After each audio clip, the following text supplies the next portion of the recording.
Oh wait, hold on. Got music blasting at max volume. There we go. Now I can actually hear what you're saying. Okay. The fact that I the have game is now going bonkers. Hang on a sec. I have no idea where I am. Um. I'm at what looks like a T crossing. Oh, that's I'm guessing yeah, that towards the sawmill. yeah, that's just down from the sawmill. Oh yeah, If yeah, it's yeah, a yeah. wooden bridge, Yeah, because I see the sawmill now. yeah. Ooh, yeah, this is all looking nice. I'm doing the last bit of stretch of the double tracking from that T junction up to the freight depot. That's what I'm working on now. But I did see on the map thing that I was missing a piece of track over by the beam pickup that I need to fix. And then at some point I'm going to do fix up the rest of the track stuff east of the sawmill, and that will eventually lead over to the smelter. Hmm. I turned that on in case you want to see it. I'm working my way down.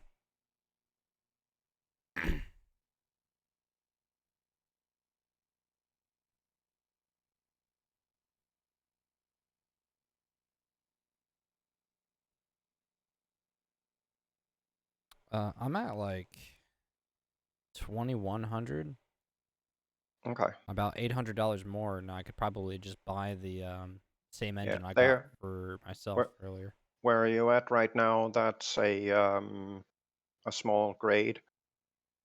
Um. I'm coming. I'm assuming I'm going towards the. Yeah, I'm going towards the depot from the sawmill. Yes. Um. At some point, that long stretch of crossover tracks is going to end. If you want to help out, just basically continue that stretch. Oh yeah. Well, I'm gonna go to the depot first. I want to see. Oh God, you got trees cleared. Are you in tree debt? Yeah. Let's see. I'm down to, I don't know. Um,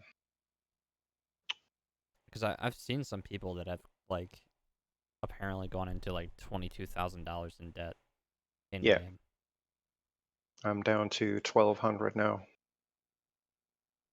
Oh okay.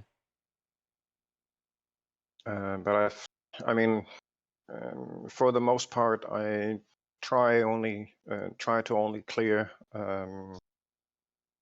what I absolutely have to clear for now. Yeah. Then at some point when I've got my routes running again, I'll go make some more money and then um, clear out a bit of border next to the tracks, just to you know have a little bit of better camera clearance when I'm driving. Yeah, that's another thing I've been having trouble with is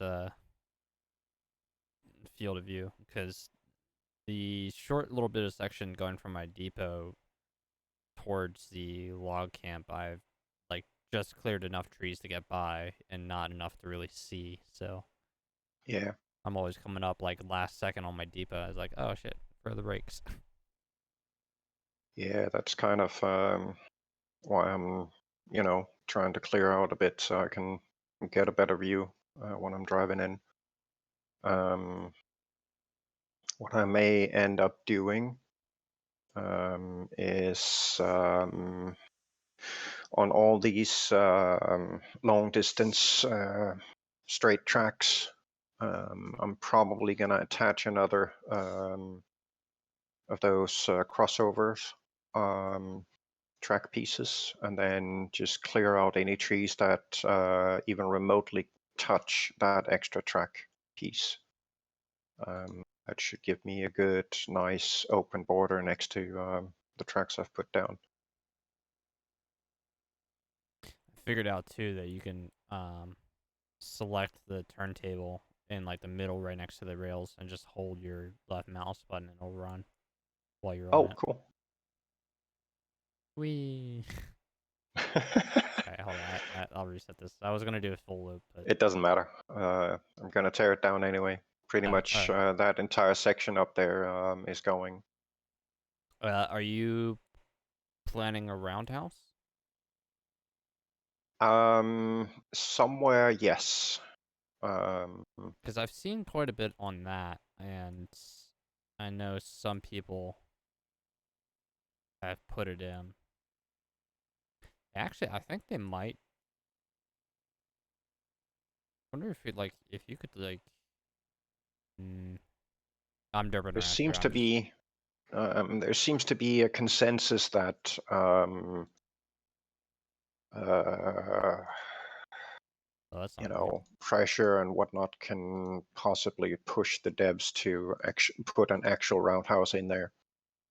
But early access and all that stuff, so we don't really know Yeah. yet. Well, I mean, people have also been like, I've seen some really creative stuff already so far, where like people have, um, like put a turntable in and built their own physical roundhouse, and it's Yeah, actually turned out really cool.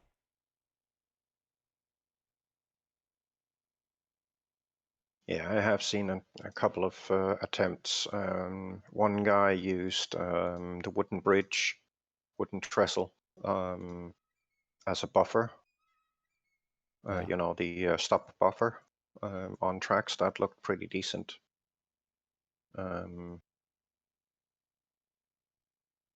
But it's one of them things. The only thing I really would need it for at the moment would be to have a place to put locomotives when I'm not using them. Hmm. Um, so in and of itself, it's not really a high priority at the moment, building one.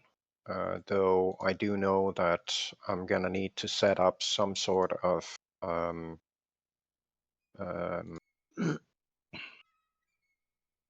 turnaround. So when I spawn stuff in, buy stuff, I have a place where I can turn things around and get them in the right direction. So I learned a trick here. If you want to watch for a second, I Yeah. don't know if you know this. So I noticed you've been placing down a lot of these 90s. Yes. Um, I've learned that you can just snap to both ends Yes. like that, and then left alt the rest, and it'll just keep going Yes. forward. Yep. I don't know if that's what you've been doing or.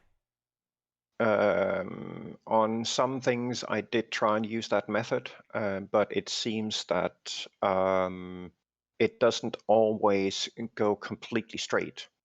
Every now and then, it kind of glitches out a bit and kind of goes off to the left side. I had that issue when I put down Can I the bridge. can I test it right here? I should be able to. Sure. Yeah. Okay.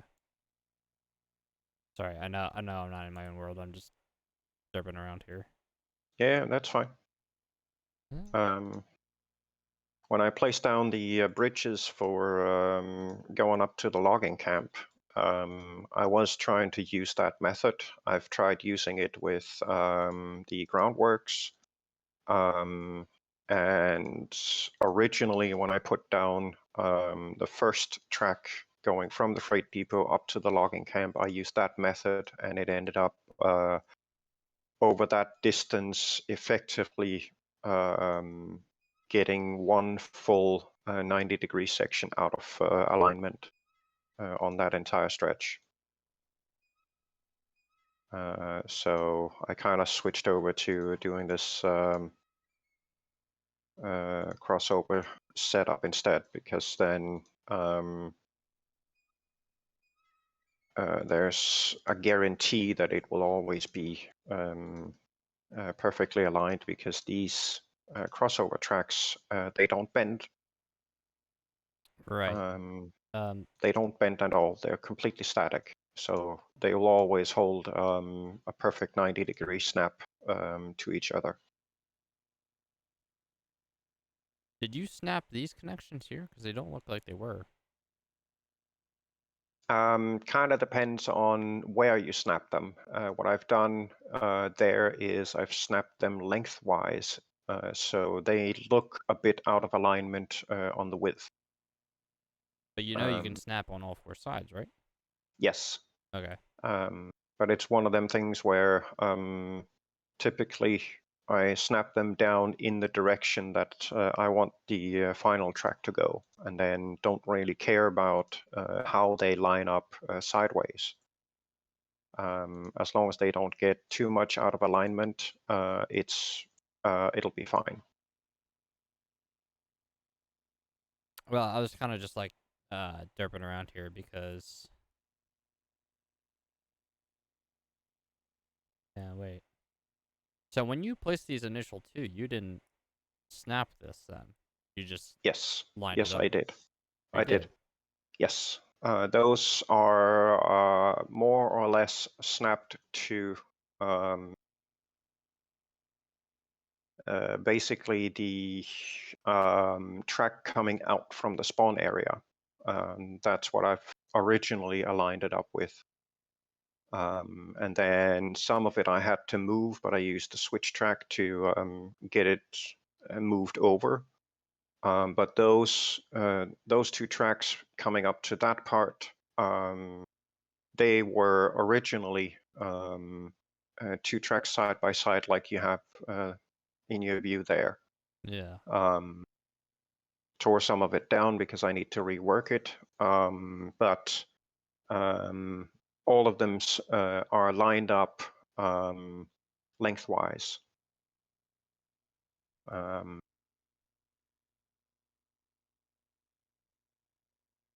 One little neat trick that I did figure out is how to do, you've got these two tracks here, right?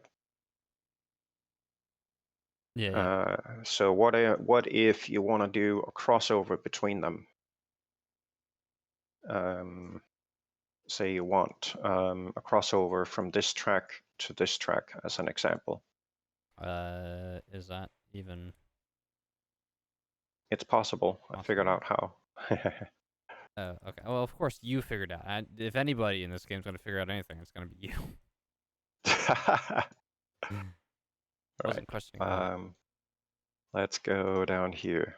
Is there like a Just certain length? yes, there is.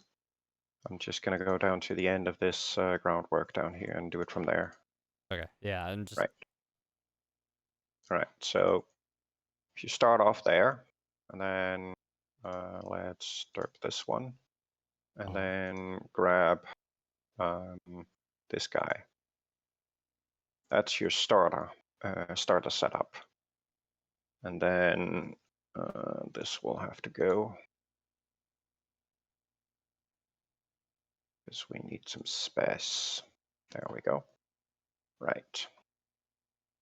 Then on this end of the track, you grab 6 of these crossovers.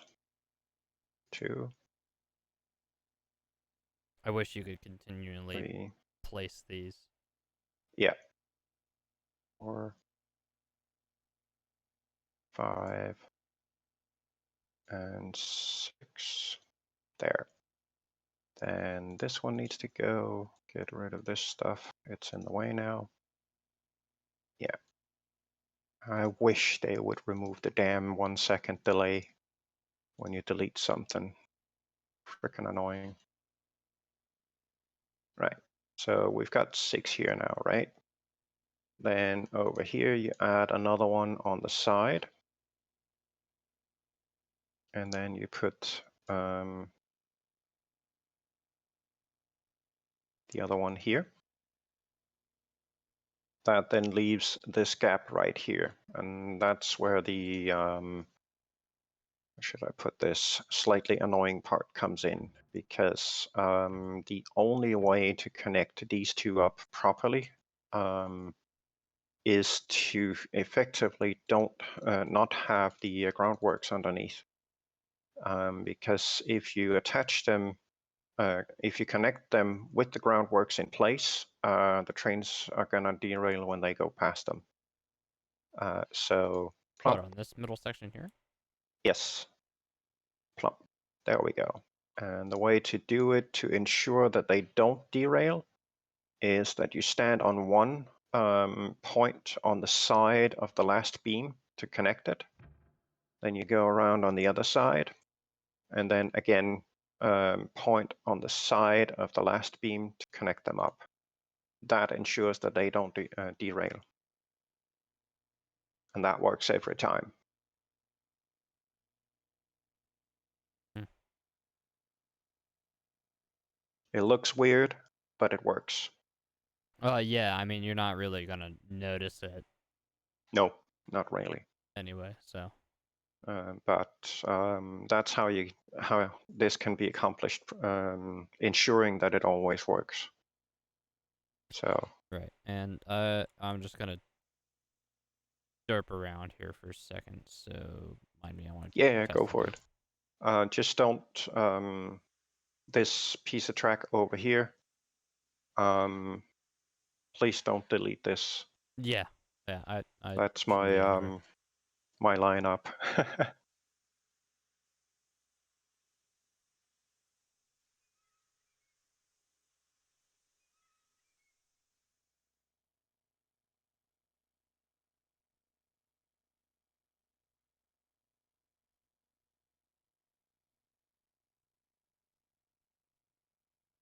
Because in theory, I know this should work. So. Oh yeah, another thing I figured out. A better way to deal with curves.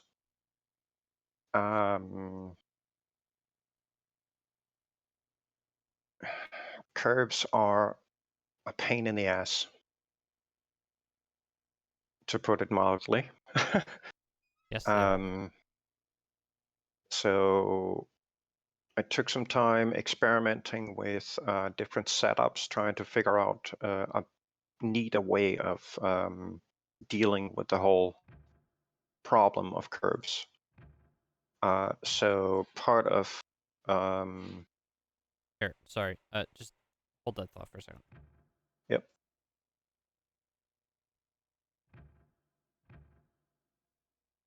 I don't know if I did that right. Looks a little weird. Yeah, it does. Sorry, so back when I was in college, I took the train into school, and the line that I ran on also ran Amtrak, which was the intercontinental passenger line. Yeah. But the lines between our regional rail and that and Amtrak crossed every now and again. So they had this section where there was two lines over here, and then there was an additional four over here, and they had to bring the two lines from over there into the other section. So they ran this double sort of parallel switch method through the middle of the area. Okay, cool. So it's just testing to see if that worked. And another idea too, if you want to use it. I think it's kind of cool. A bit of a All right. pain in the ass if you have a lot of switches in this mix. So you're gonna have to one side all your switches, but Yeah. all All right. right. Sorry. So see, putting down some groundwork, and then trying to get a good curve on it can be quite a bit of hassle. Then you end up with something that frequently ends up getting bent out of shape and doesn't really do the curve proper. So I set out to try and figure out a different method of ensuring that the curve would always go in the go proper when setting it up. So part of what I've done is I've gone through and made use of this standard groundwork. What I usually do is grab the one that has a constant grade. And then I figured out that if you kind of attach to two of these crossover pieces, and then whenever the cursor shows up with the hinge on it between the tracks, that's basically the starting point that I grab. Then I go to the opposite end of the two and then hinge it again, and then left Alt to ensure that it doesn't go in any direction. And then I apply whatever curve radius I want. Let's say I want a 25-degree here. And then I effectively just go out until it starts showing it. Every now and then it does this derp. When it does that, the curve will fail. I don't know why it does it, but it seems to be related to the distance of the original piece that you set up. It also seems to depend on how short or how long the floating piece is when you start setting up the curve. So the longer you can make it, the better. Every now and then, when the last segment is placed down and you're happy with the configuration, it will then eventually clear it all up and adjust it in so you get a perfect curve every time.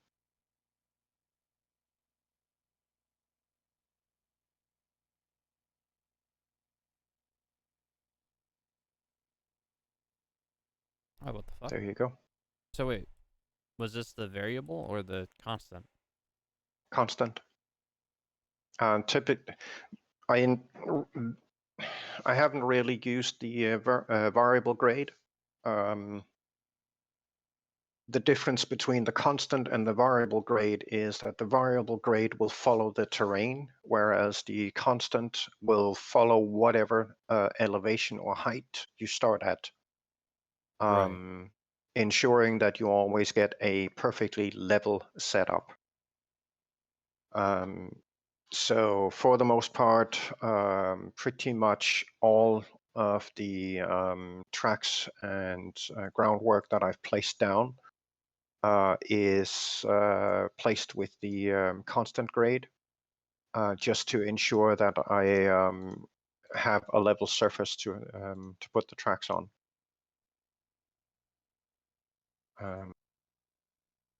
Sorry, and how did you do that curve again? You snapped to these first two pieces of track? Yeah, I start off with basically starting between these two pieces Okay. and point in between the beams, and then I link it up to this end.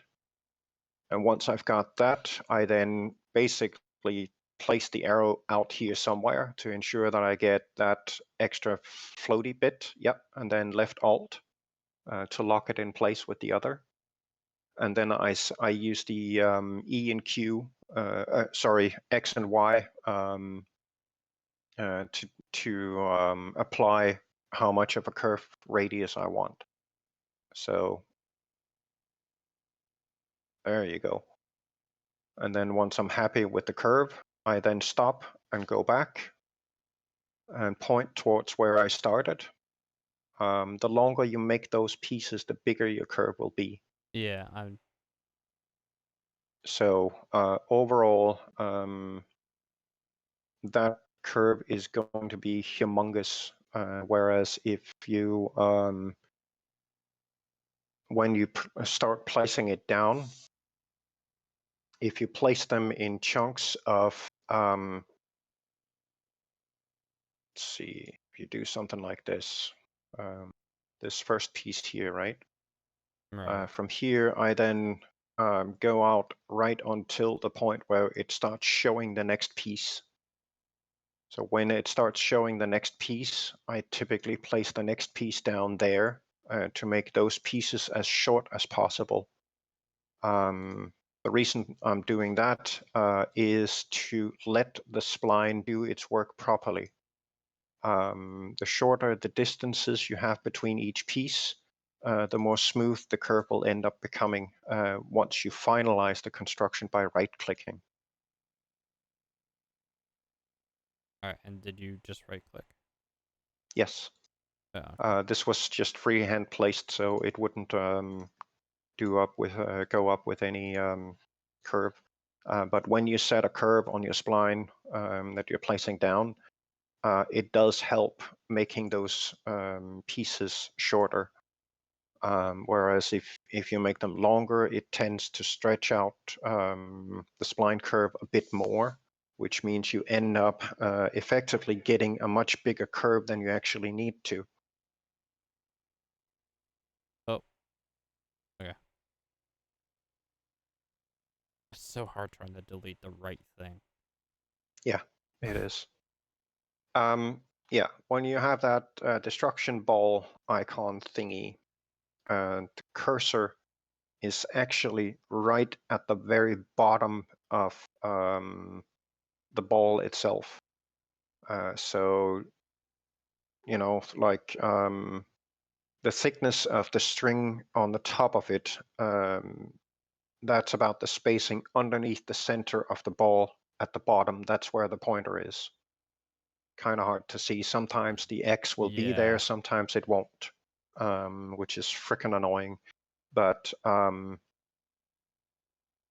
sometimes you can re-enable it by hitting G a couple of times and then select the demolish tool.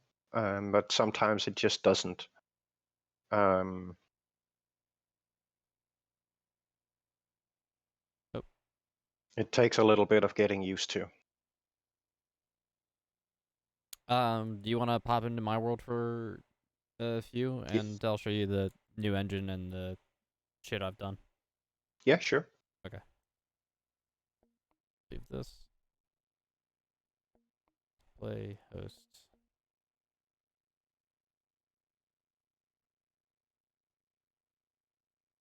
Uh, lump of derpage.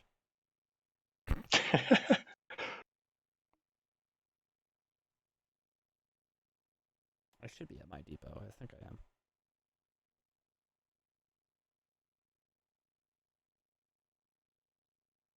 I think I've stuck with the name Derp Railroad.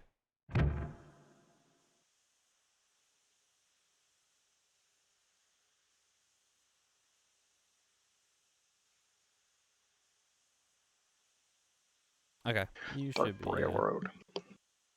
Well, the name of the server is just Nix, but Annoys me that they are not obfuscating the password. hmm. But I mean, when I look at products like this one, and I see other indie developers making their games, interface design, simple things like input boxes, the choice of where accept and cancel are yes and no, things like whoa, oh, okay. Apparently, the game thought that I was up at the logging camp. Oh, okay. Um, why don't you respawn and you'll just end up here. Yeah.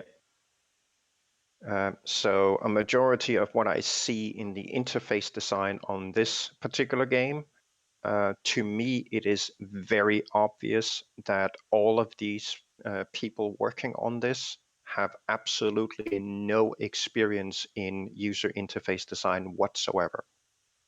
Yeah. All of it is, I mean, it is noob level beyond lower noob level, what they've done. I would Just the say fact go that, see if you can join and help them, but you don't need the stress level of that. oh, what I'm gonna do is I'm gonna grab their entire user interface, and then I'm gonna post, because they've got a channel called Idea Board. Yeah. Then I'm gonna make a couple of posts describing the failures of the current interface, and how they can fix a lot of the UI stuff for a more pleasant flow of stuff happening. Right now, it's extremely mouse intensive, that you effectively have to move the cursor more or less from the middle to the top of the screen to the bottom of the screen. That's a long distance for the mouse to travel just to get at these particular items.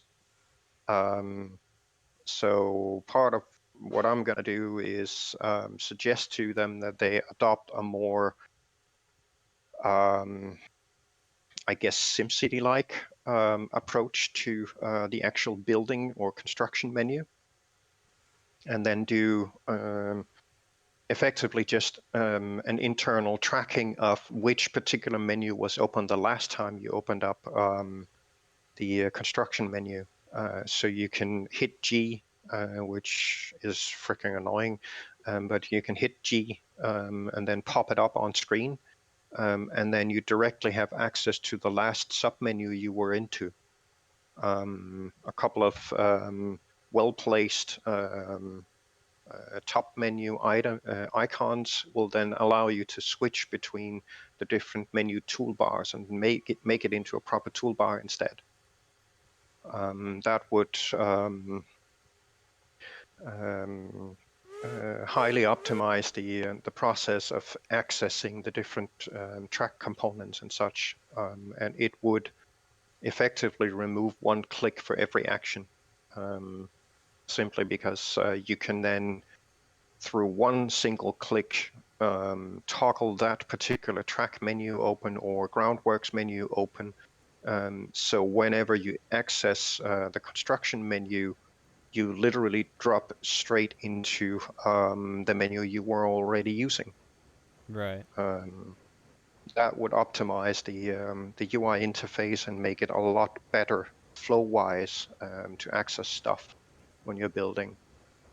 With a little, you know, constructive design on that part, it should be quite possible setting something up that becomes much more efficient for the whole construction aspect of the game, which, as you know, takes up a majority of the time that you actually spend in the game. So I think it would be beneficial giving them some proper insights into how you actually should design these sort of things. Yeah. Another great example of game studios being quite obvious about the level of noobness in their design is whenever you run into a game where you have cancel on the left and accept on the right in a dialogue.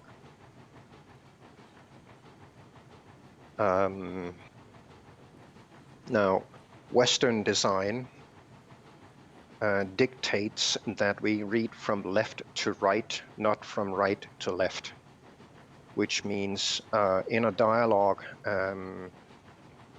the majority of times people access a dialogue where you have to confirm or deny something. The confirm action should be the one that you see first in your reading direction. So because statistically, when you have a confirm or cancel dialogue of some kind, yes, no, accept, deny, when you have a setup like that, statistically, a majority of the times that you see such a dialogue, you will want to grab the positive of the two choices. It's something like 78% of the times that people are presented with an accept or cancel dialogue of some kind, their choice will be accept, which through Western reading directions and dictates that the accept button should be on the left and the cancel on the right, not the other way around. Now, on modern systems, with modern operating systems, and it doesn't matter if it's Windows or Linux or Mac OS, you have the option to query the operating system and ask which direction the system is configured for in terms of reading direction. Now, if you grab Asian style languages, they either go from left to right or from top to bottom, depending whether it's one of the Chinese languages or one of the Japanese languages. It doesn't, there's some dialects in there where they mix up, but in Chinese, you read from top to bottom, which makes it perfectly okay to do a left-right setup for Chinese, but for Japanese, you're kind of hardwired into the left-right mentality like the West is. Now, Muslim dialects and languages, they read from the opposite direction, so they read from right to left. So you would query the operating system asking, is this a left to right or a right to left, and then place the buttons accordingly. That would be the perfect way of doing it.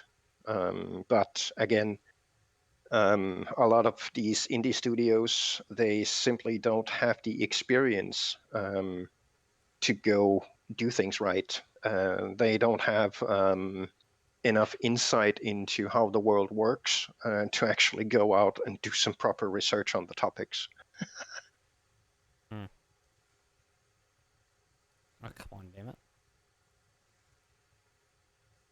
I knew I shouldn't have gotten into that F menu while on this build. Nope.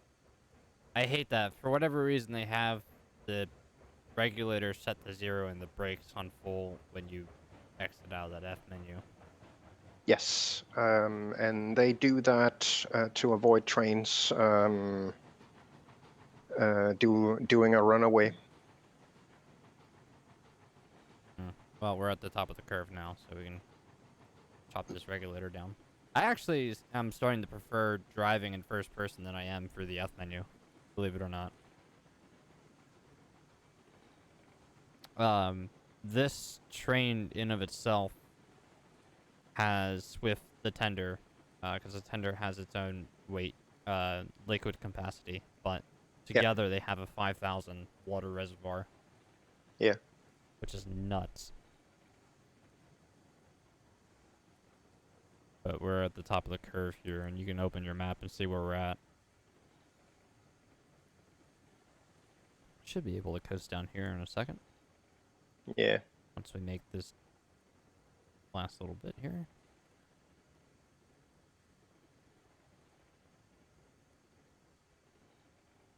So I set myself up with 6 cars, effectively every load or every run, just running logs to the freight depot. I can buy a new car if I wanted. Yeah. Oh, you're gonna have to move out of the way. You see, Sorry. the cool thing about the bigger locomotives is that it's way easier getting at the first-person controls. Yeah, Betsy's but it's not as easy doing that in a Betsy. My one thing though is I wish they reversed the brakes here, because right is adding brakes but the handle goes left, and it just annoys me. Oh well, yeah. All right. Okay. I'm looking at it wrong. All right, I see their logic. If you want to get down towards the end there and line me up with the first car, or wherever you think I should stop.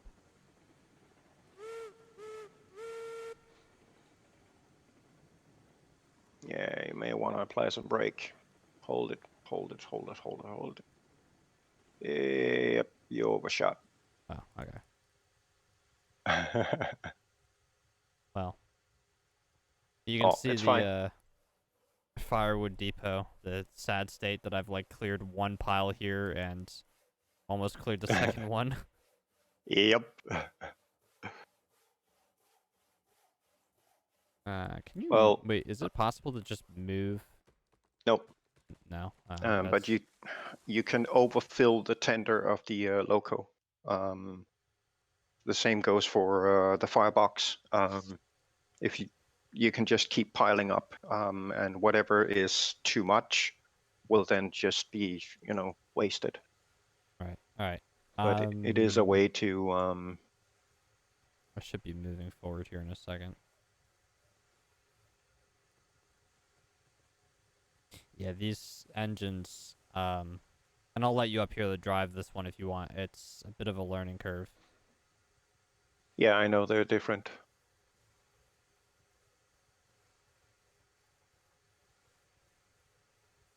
Just let me know when you want me to stop.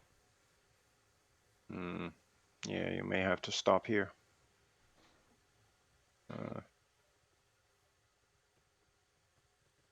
I've learned too that you can line up the pole of the crane right in the middle between two cars and it'll drop on both cars. Yeah. Okay.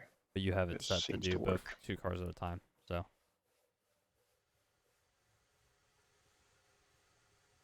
turn that off.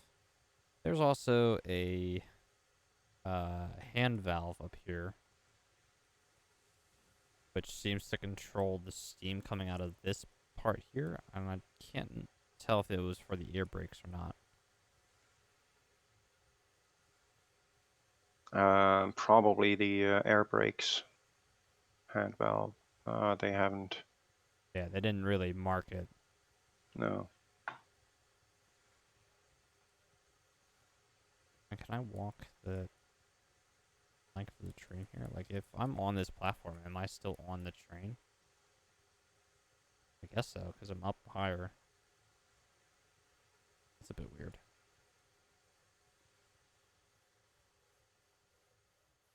Okay, let me grab some more firewood. Start knocking from some of these piles.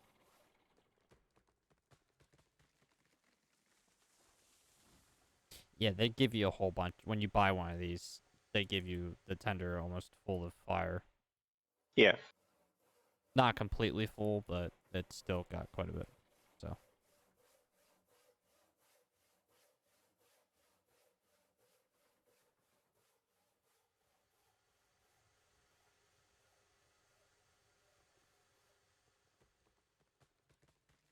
Do you need me to move? Yeah. Okay.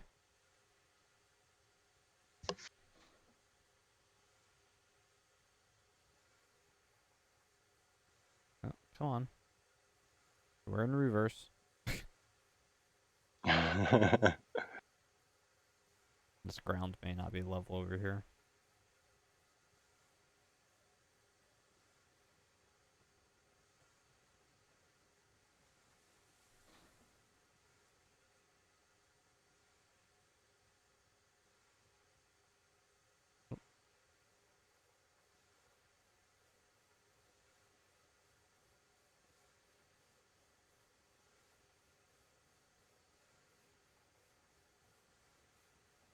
And hold it.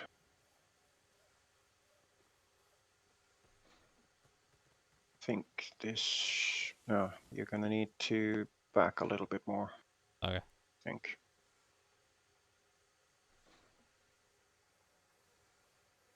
Not always quite possible to get two carts. Yeah. Give it a try here. Okay.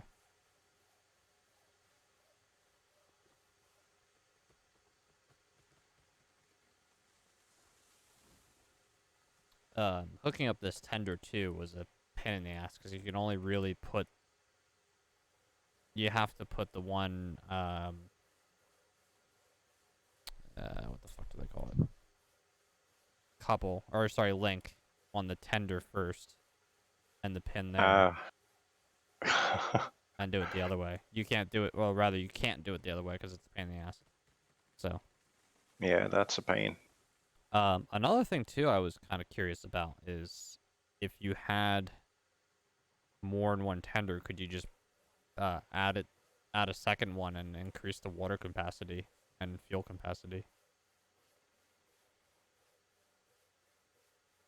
I don't think so. No, I don't have a second one yet. I was gonna ask the Discord. I just haven't gotten around to it yet.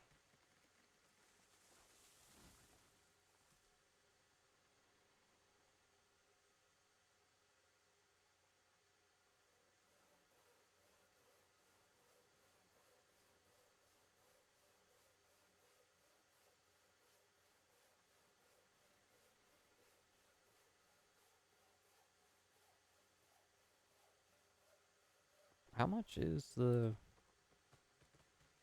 one engine you were talking about? The The Mogul, Mogul? 43. 5,500, I think. 4,300. Yeah, Well, it might be plus. 5,000 with any additional. Yeah. Well, no, at max it's 4460. As far as I've been able to make out, in terms of the stats of the different locomotives and whatnot, the Mogul is possibly the best all-rounder that you can get for steep hills and whatnot. The Heisler is definitely the preferred one.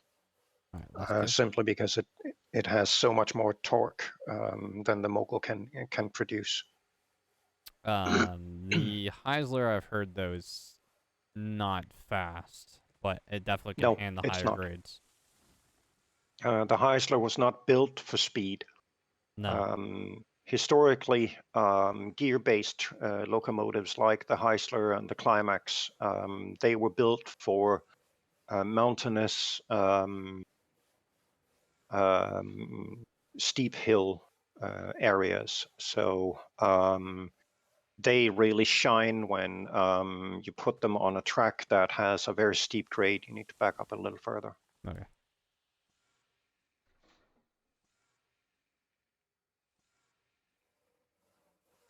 Basically put the tender just before this crane, the end of the tender.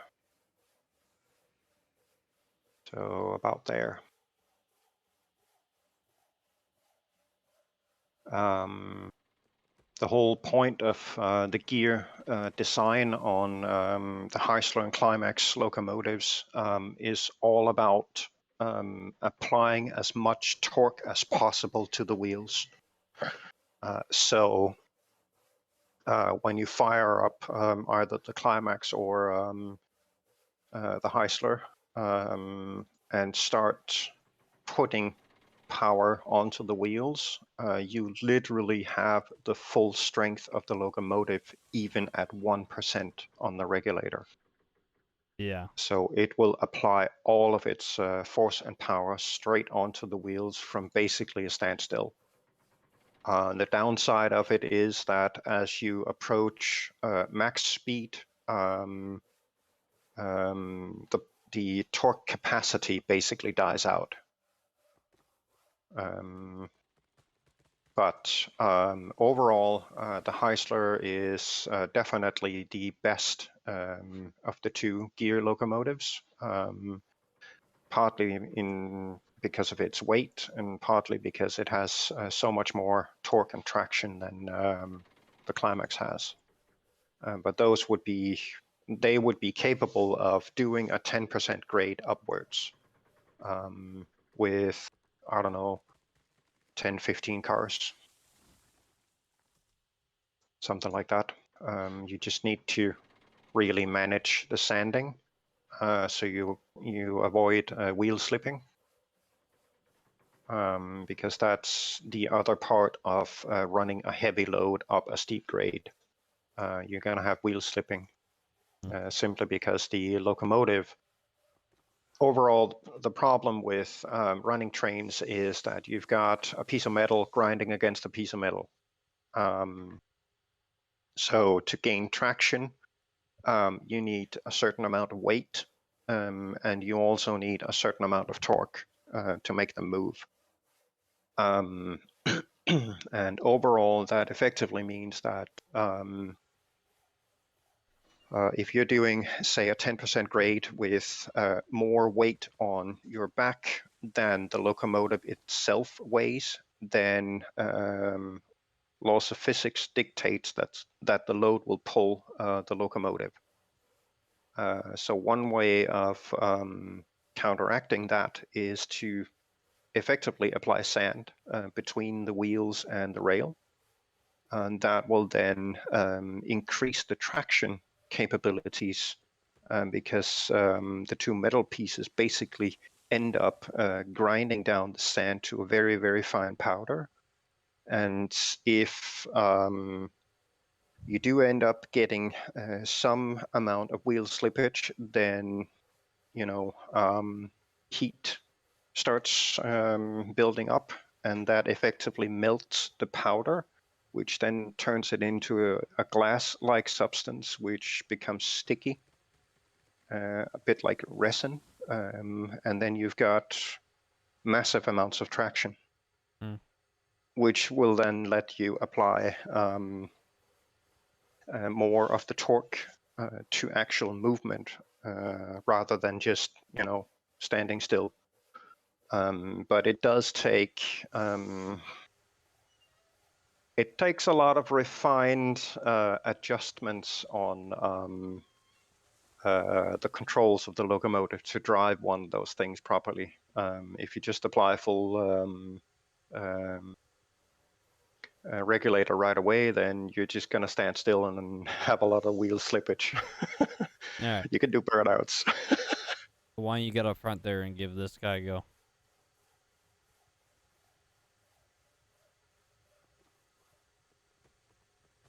Oh, that's the sander. Oh, actually, the hand valve. Let's see.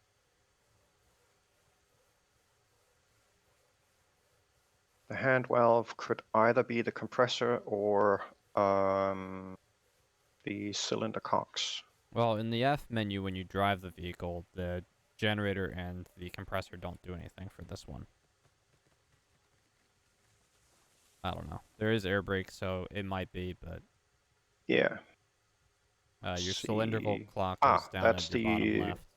Yeah, then the hand valve up here is the compressor. Okay.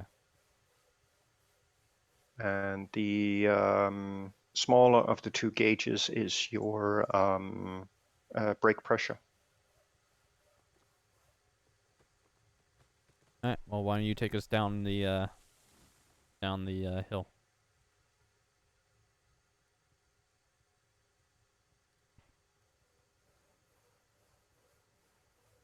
And I definitely like this engine too because it gives you a lot more freedom to move around. Unlike Betsy, if you step between the engine and the fucking car, you just slip into non-existence. Yeah. Which I've done. So almost lost the train that way. Shoot.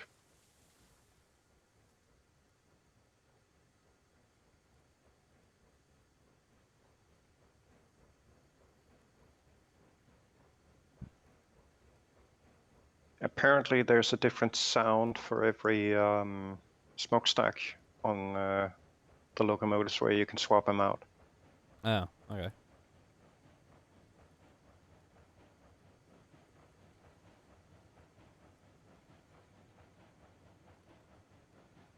Yeah, this drive is pretty simple. Basically, just get up to the top of the curve and then just let the regulator go until you get to the bottom. Yeah. And only about a 1%, 2% grade going down. Nope. Got out of the F menu. I accidentally hit the F. I definitely did not mean to do that.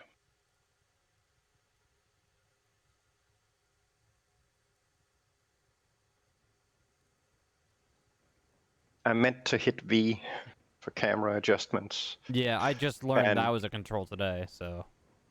And again, bad implementation. Instead of using V, they should just tie into the mouse wheel. Yeah. But V is not unheard of because I've used that for different games too, so that actually at least makes somewhat logical sense. But yeah, the mouse wheel I definitely would prefer. Absolutely.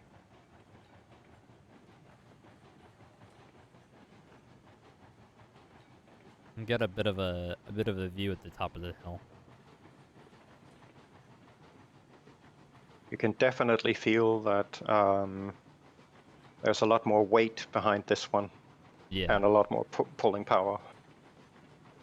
It's actually a bit overkill using it for just 6 cars, but it's the only 6 cars I own right now. Yeah. I've seen on some people's streams that people have been doing like upwards of 20 plus cars. I was watching one guy last night right before I went to bed. He was coming down from one of the higher tier facilities on a very long grade and derailed like 4 or 5 times. Yeah. On those like side cliff rails that they had, and that's gonna be a nightmare.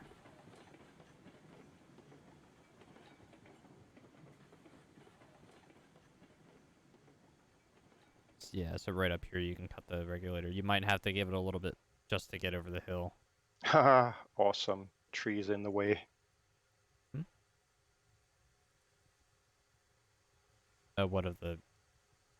No, you're fine. Of the hitbox, I couldn't get at the brakes. I applied a bit of brake because it was. I got it. Steer brake. We were coming up to a curve that looked somewhat steep to me, so I applied a little bit of brake, and then a hitbox from the first tree we passed got in the way, which then pushed the brake far up, and then I couldn't get at the brake again. Alright, yeah, now you can cut the regulator because the weight of the train will carry us down. And you could see the sawmill, I think, from up here. Or maybe it was between the last 2 hills, but you could see it at one point. Yeah, it's right over there.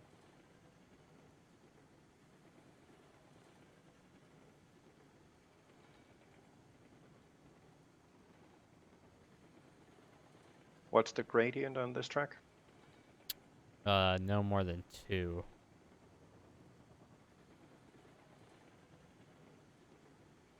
Should at least be a 2% gradient because I wasn't really planning on using this. I mean, there's plenty of room for most of this for trains to go under. Yeah.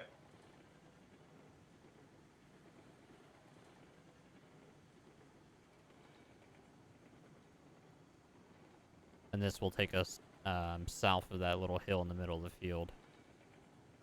Ah, okay. And then up into the depot. Yeah.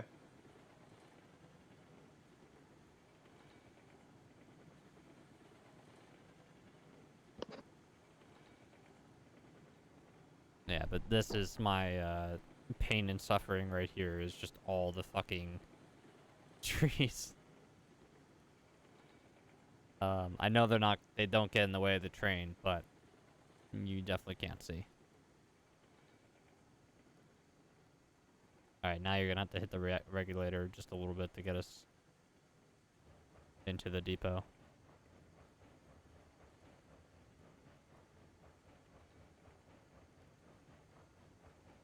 See, the way they should implement V is as a toggle option.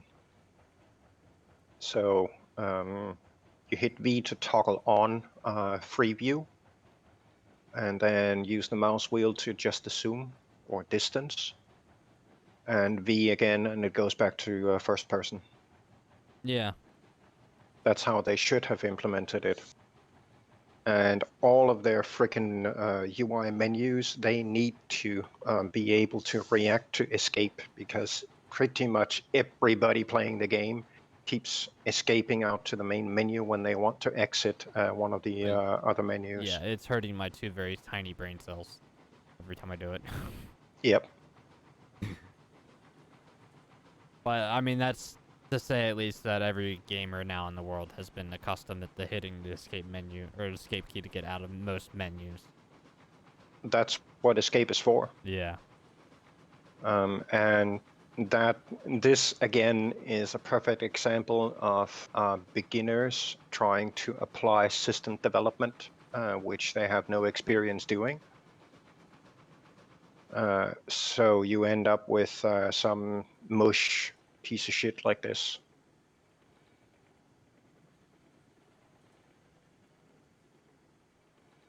Yeah. But I And still that's something appreciate this I'm... piece of shit. Huh? I said I still appreciate this piece of shit because it is fun. Yeah, it's a lot of fun. Absolutely. I'm loving it too. All right. So the end of your tender should just be just past the platform, and you can fit all 6 cars in here. If I can frickin' hitbox the frickin' brake, that Yeah, would be nice. Thank it's you. annoying. I've had more trouble though lining up the water towers for the tender than I have anything else. Yeah. There's a piece of track missing up here. Could you check, please? Oh, okay. Yeah, no track missing. It's just on my screen.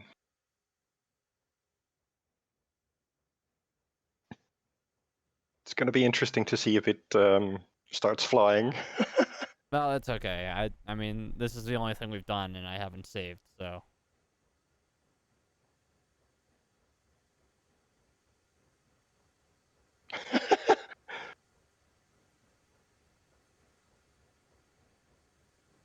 Alright, apply your brake. There you go. Perfect. Right on the money. Do you like the engine? Yeah, nice. Do you want this money, or... Because I'm... Yeah, take it. Okay. The money I've got is of no help to you, since it's your world.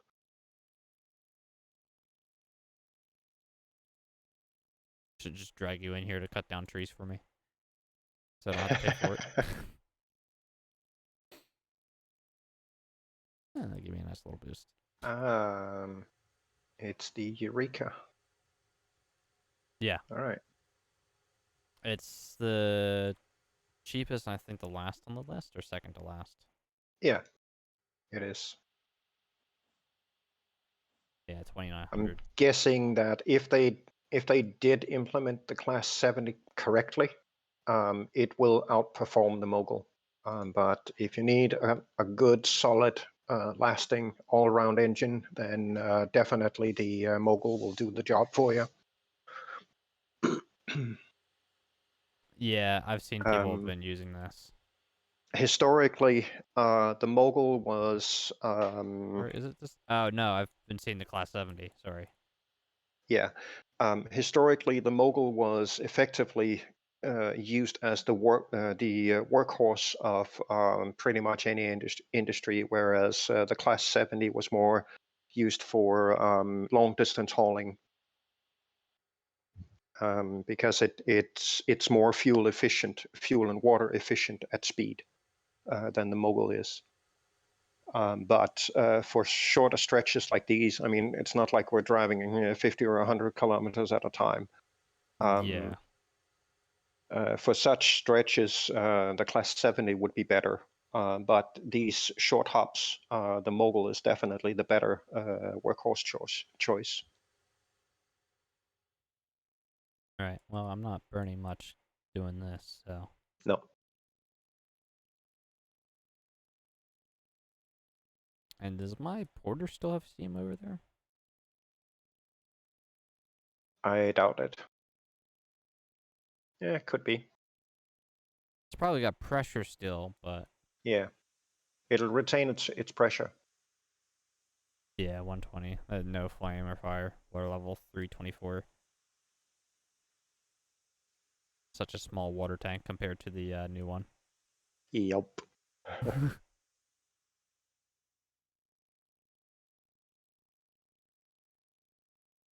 I mean,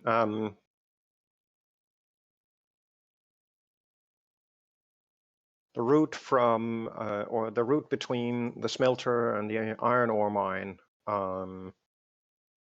that would potentially be one of the better choices for something like the Heisler, simply because getting from the smelter up to the iron ore mine, it's quite the distance, and there are spots on the route up there where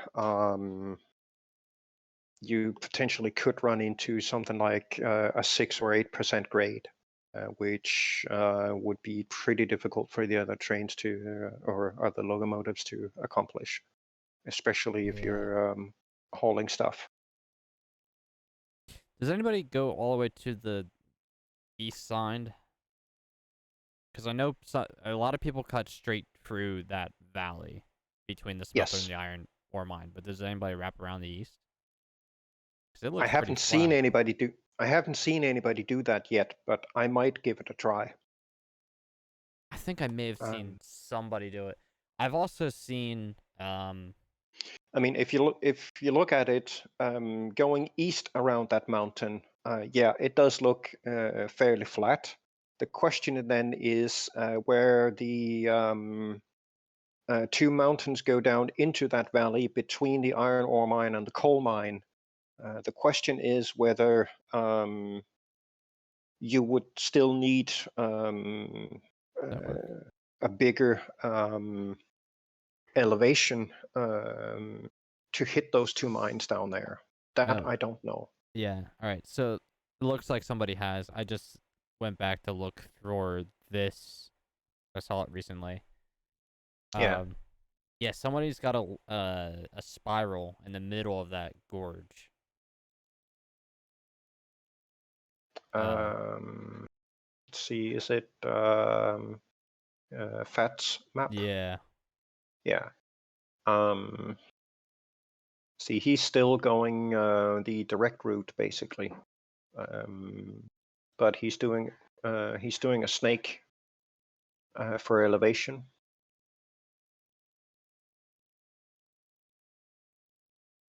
yeah.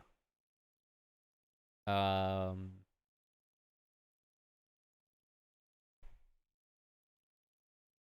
See if I'm gonna have to get up there like in game and just take a look around. I just haven't worked my way up there yet. I still have my save loaded on that website. And when I'm looking at it here, it looks like the coal mine and the iron mine are at somewhere about 500 up, according to the contours of the map. So if you follow, actually, a sec here. Let me share my screen quick. Um,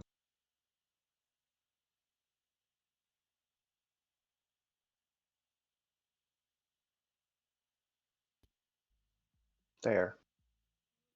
Oh, okay. Blurry, but I see it. All right. Yeah, it is a bit blurry.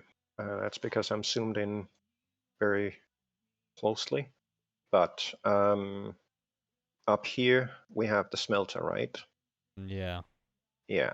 And if you look basically at the center of this map right now, there's a smudgy 300 sitting right there. A little further in, it says 400.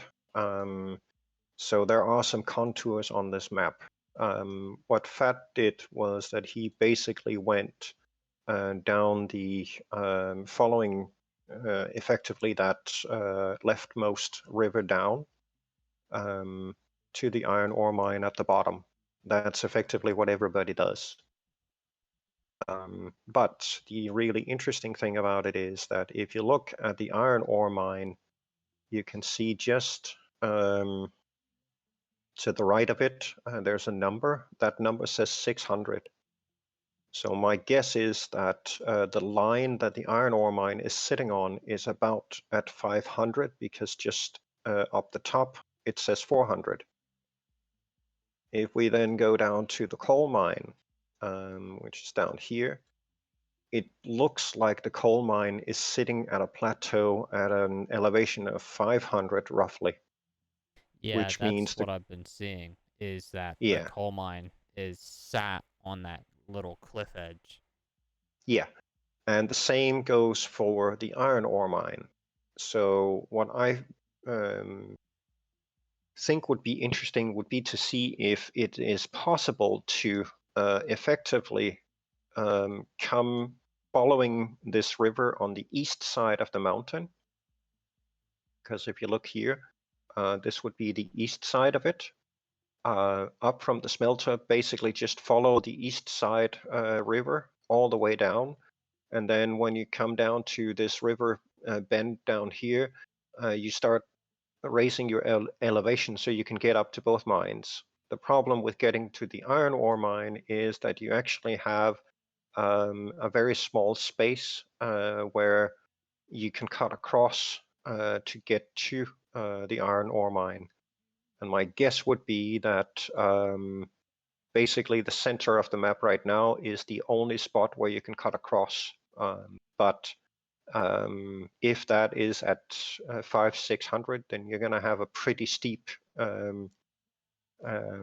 grade going down to the iron ore mine at, I don't know, somewhere between 400 and 500.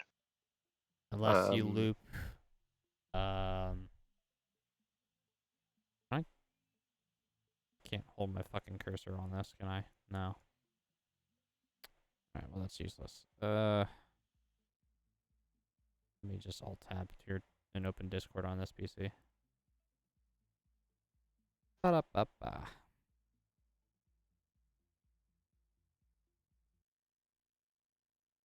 Let me just pick out one of their maps. This was cool too. Which I think Whoa. is actually what that is. So that's his spiral. That's really cool. Oh, okay, yeah.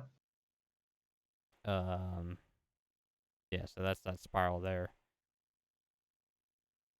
That spiral there in Let's the look at middle. full Yeah, map. okay. Gotcha. This is, yeah. Ah, cool. Okay, so he's kind of forced to do that because he's got a connection point up between the sawmill and the smelter. So he can jump off there and go up to the iron ore mine and then grab the other track going back down to the smelter through that snaky stuff up northeast. Yeah, so he hasn't connected to the coal mine yet. No. Um, See, I'm kind of thinking that uh, um, see what I'm thinking of doing is when I get to the coal mine stuff, see if I can get a cross connection effectively leading up to the sawmill somehow. But effectively grab the coal mine and cut across just a little bit.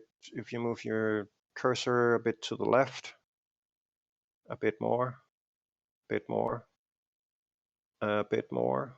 See that little tip that you have just to the left of your mouse? what, that little point there? Yeah, yes. In between those 2 points right there, see if I can get a track through that opening there and then follow the ridge of the mountain going west and do a descending grade there because Yeah, I think I've seen somebody do that too. Um, yeah, because you can loop all the way and build yourself all the way around this ridge, get up to this yes, point, and then yep, if it's too steep here, you could also ultimately just cut across cut across with and one then loop huge bridge around and then, and get up yeah. there. Yes, exactly. But the key of doing that is that it cuts of the length of the distance you need to travel from the coal mine over to, I think it's the ironworks. Um, Yeah, because the ironworks is right there too. yeah, the ironworks is the only facility that needs coal. So cutting across there over to the ironworks, which is basically in the middle of the three facilities down there in that valley, that would shorten the distance between the ironworks and the coal mine. The other problem is that you have to deliver, I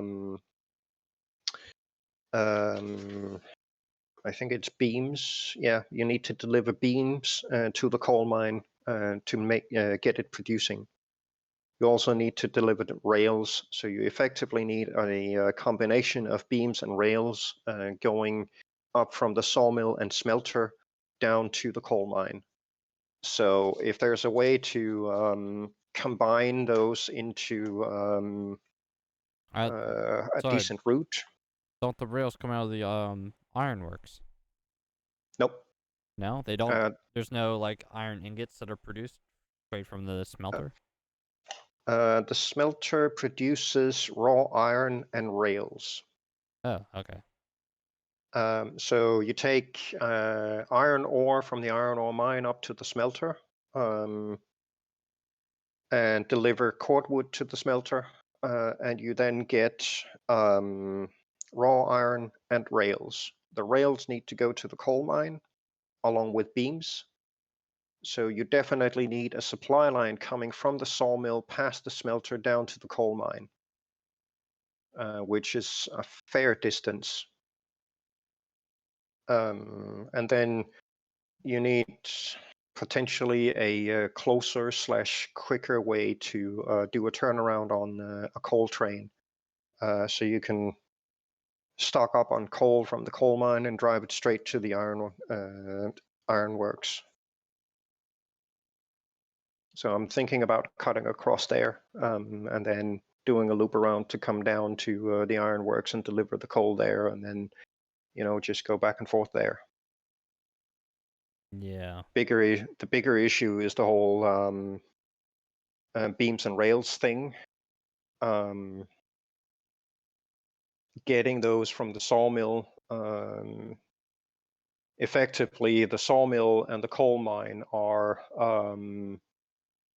in opposite corners of the map. And because you have to supply rails as well, you can do one or two things. You could do a dedicated train that just runs beams from the sawmill straight to the coal mine, and another dedicated train going from the smelter to the coal mine, just running rails. But then you Or could you also can, just run from the sawmill to the smelter, then straight to the coal mine.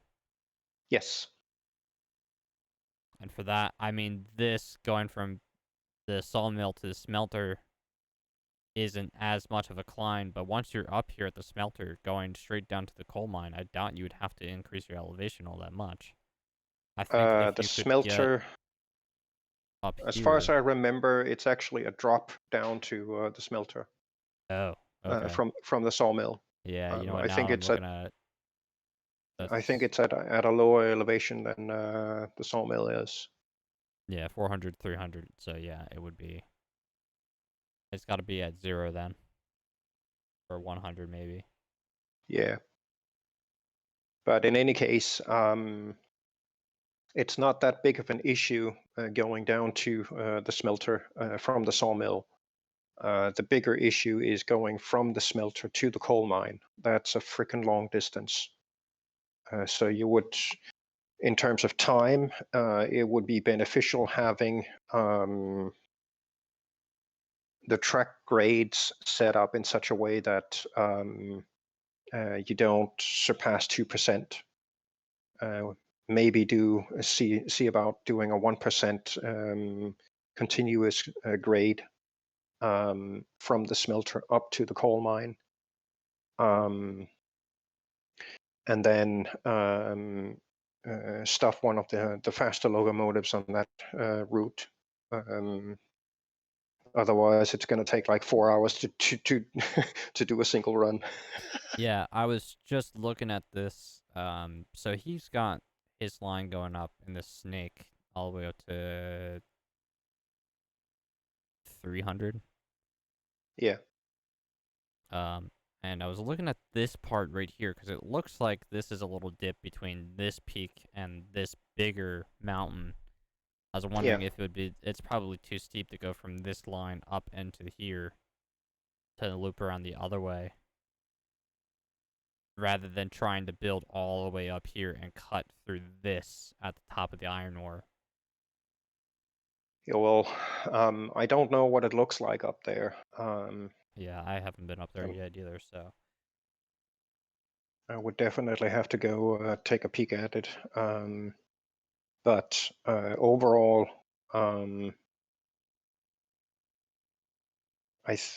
if it's possible, it would be interesting, definitely, to see about maybe going the other way around. Because I know if you zoom in on his line from the smelter to the iron ore mine again, um, just that bend that he's got to the right of his spiral, Yeah.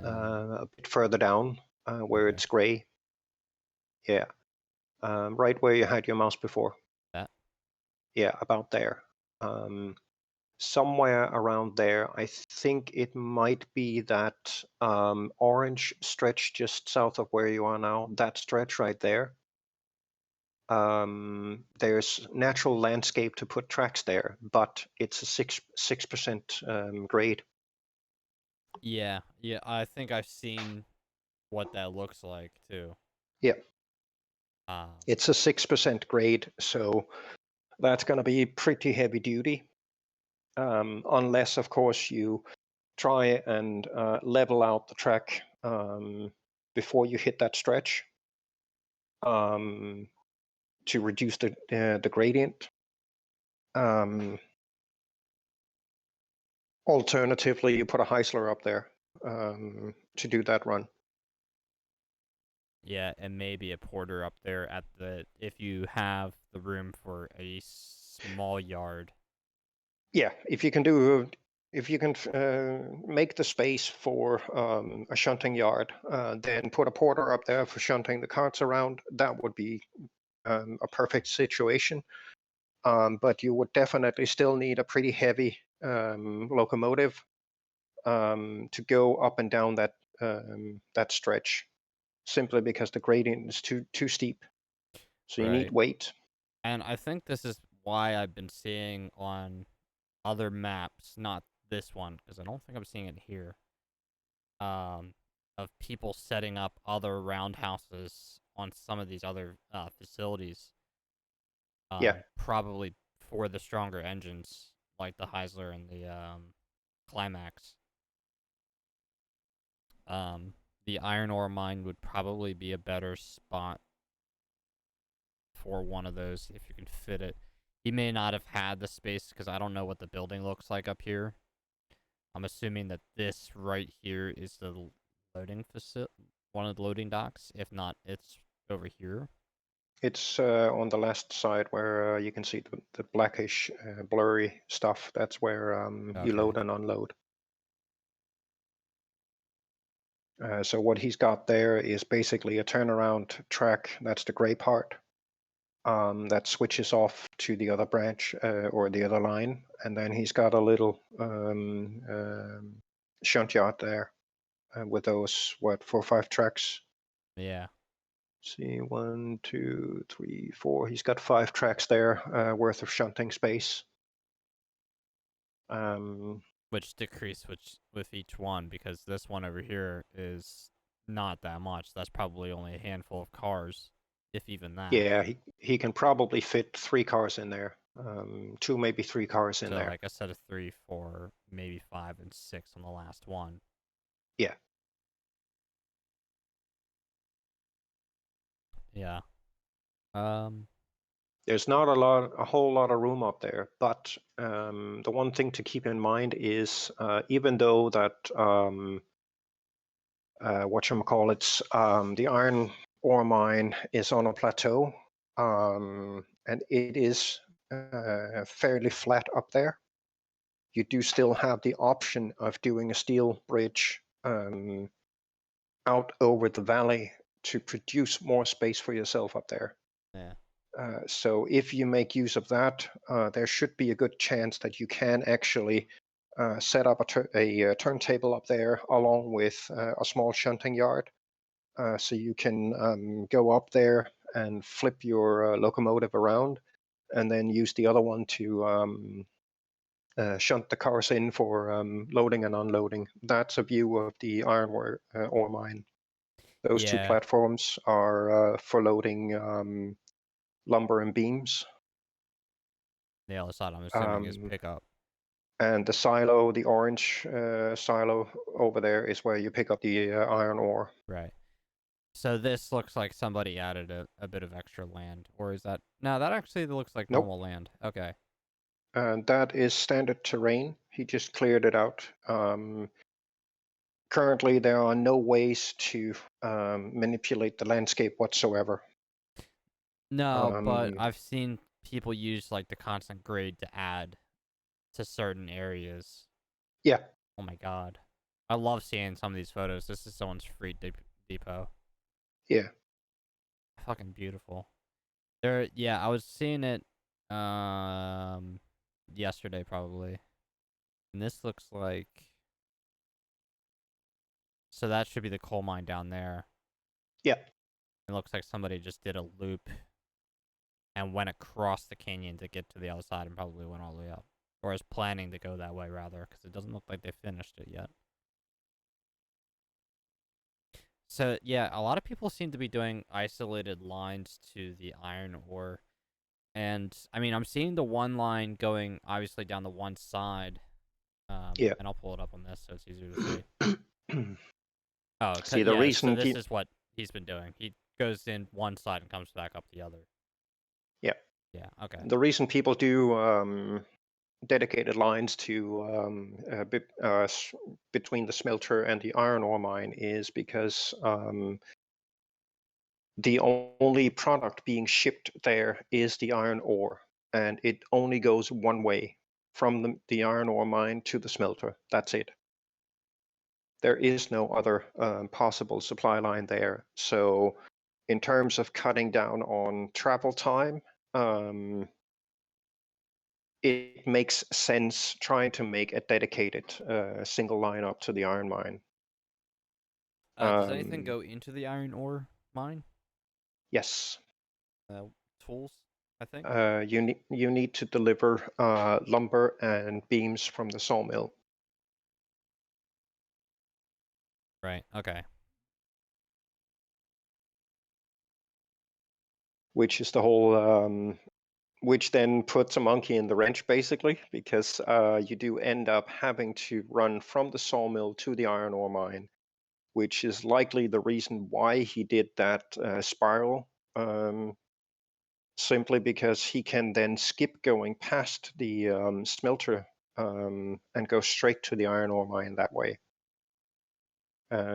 At the iron ore mine, he's got his turnaround track, so he can actually grab the train running between the sawmill and the iron ore mine, turn it around, go back down the spiral, and back to the sawmill.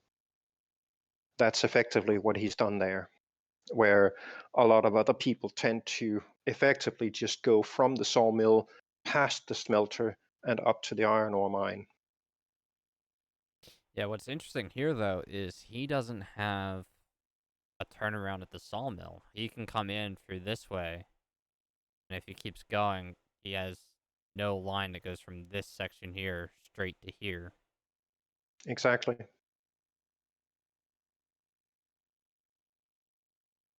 I don't know what this... I guess this is a turnaround. Rather interesting one. He's probably using it as a turnaround, yeah. That would be my guess.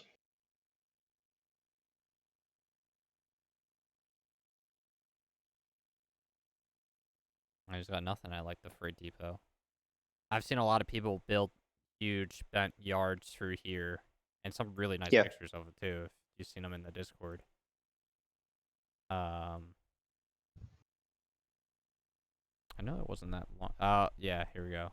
Dame has been whatever railroad he's been working on. I Yeah, think he's been working with a whole bunch of people. Just beautiful curved yard. yeah. Absolutely fucking love it. Oh, did you see the down by that T-cross on in my world? Did you see the curve leading up to the logging camp? Maybe we're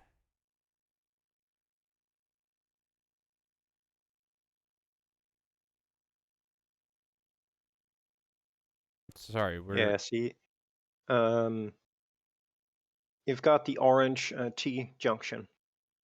Yeah, yeah. and just further north there, you've got a curve. No, I meant northwest. Oh, That curve. all right. That is effectively a double track, and that means there are two tracks curving right next to each other. Yeah, I've seen. And I did manage to get it looking pretty much like some of the other screenshots you've shown. Yeah. So I think yeah, this is what he's been doing. He's been using the 90s to sort of like line up the curves or Yeah, space them. So they're fucking beautiful. Is what they are. yes, they are. Done a very good job. One of the things that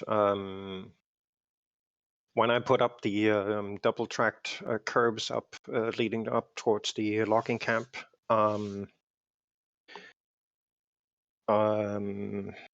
I put the first curve down and then um, aligned the tracks. And then when I needed to put the second curve in, I basically just followed the inner part of the curve with the second set of groundwork. And that then eventually smoothed out sufficiently that those two tracks look almost perfectly placed. I know that there's a little bit of too much distance between the tracks effectively at the middle of the curve, but it still looks decent, so I just left it. I love this loop. Yeah, he's That's done a pretty good yeah, job with that. that's beautiful. I wonder what if they'll do anything up here decorative wise or try to do something decorative up there.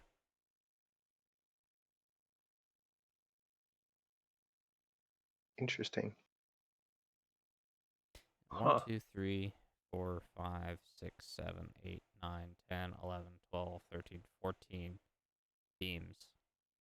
1, 2, 3, 4, 5, 6, 7 Yep, lumber. perfect 2-to-1 ratio. One cart holds 6 lumber or 3 beams, so you have to have a 2-to-1 ratio of them. Yeah. And then again, when you get up there to unload them, you have to unload the correct material on the correct platform. You can't just unload them randomly on both. Here's somebody's roundhouse. Wow. That's a nightmare up there, but it looks good. It's a nightmare, yes. Holy freaking fuck. That must I have don't know taken what that's hours. about. Oh my god.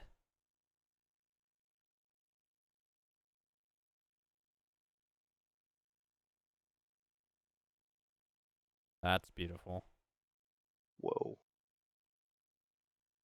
Yeah, I would love to like get into this Discord and like make some friends with some of these people. Somebody's running a double track too. Yeah. Yeah, I would love to get into some of these worlds and stay them. This is awesome. Yeah, I saw this. This was creative. Somebody hanging out rails. Yeah, I kind of had to do that when I was lining up the stretch leading up to the logging camp. Yeah, and somebody's been doing sort of bumper stops. I'm sure Yeah. somebody has suggested it. I can't wait to see them though if they do the end of the rail bumpers. That's a lot, Mm-hmm. and it's all done by a porter too. Yeah. I think they might nerf the porter soon, maybe. Yeah, I'm thinking that too because at the moment it kind of has the strength of the mogul basically. It doesn't have the speed, but it has the strength, the torque, and the porter definitely didn't have that back then. Hmm. I mean, at most, back in those days, you could potentially get the porter to, with difficulty, pull 8 cars. That was it. That's beautiful. Yeah, this is another thing too that I've seen is somebody using the turntable for um A switchover. a Nice. 3060X. Yeah. Yeah.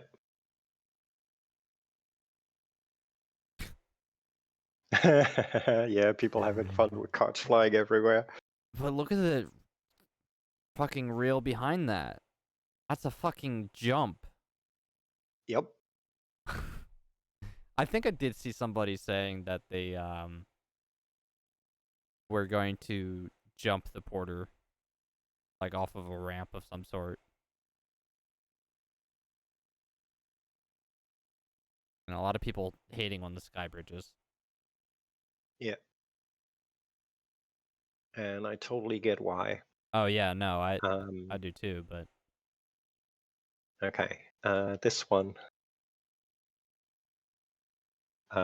When you get a minute, you should see the first couple of minutes of this video. He's got some interesting stuff too. But um, one of the more interesting things about it is right at the very oh, beginning. Kerbo. I think I was watching him live.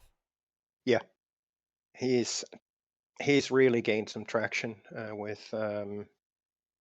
Holy fuck! Is that how you see YouTube? Yeah, Wow. large window. Why? No, I meant all those frickin' ads. I never see them. Yeah, I don't have any sort of ad block or anything. All right, have check Oh the cards. God. Yeah. And keep looking. In a minute, one of them is gonna go flying. There we go. Yep. It's gone. Bye bye. Cause See fuck ya. physics. Oh my God. He's got a couple of those fun clips like that throughout his videos. Freaking amazing stuff. Yeah, those cars are gone. You're never seeing them again. Nope. They might end up on a mountain somewhere. You know what suck would Good. be like losing one of those cars, right? And them flying off the fuck knows where and then randomly falling on like another train somewhere else Yeah. while somebody's driving on like a very hard curve or something. Oh, that would be terrible. He's got quite a few issues derailing in that particular curve that he built there. I did see a few more of his videos. There was another one where it kind of went completely bonkers, derailing, though he was going in the opposite direction. And it ended up with one of the cards basically going straight up until it was effectively just a tiny dot, and then it came straight down and went kapla on the ground. Kind of like, yep, we're launching to space, and yep, we forgot our parachute. Splat. Somebody made a comment saying railroads online more like SpaceX online. Yeah. I still love that one photo I sent you where the one car was just straight up vertical in the tree. Yeah, that was pretty cool.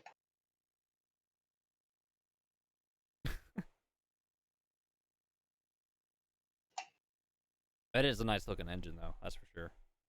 Yeah, it is. Mogul strong. It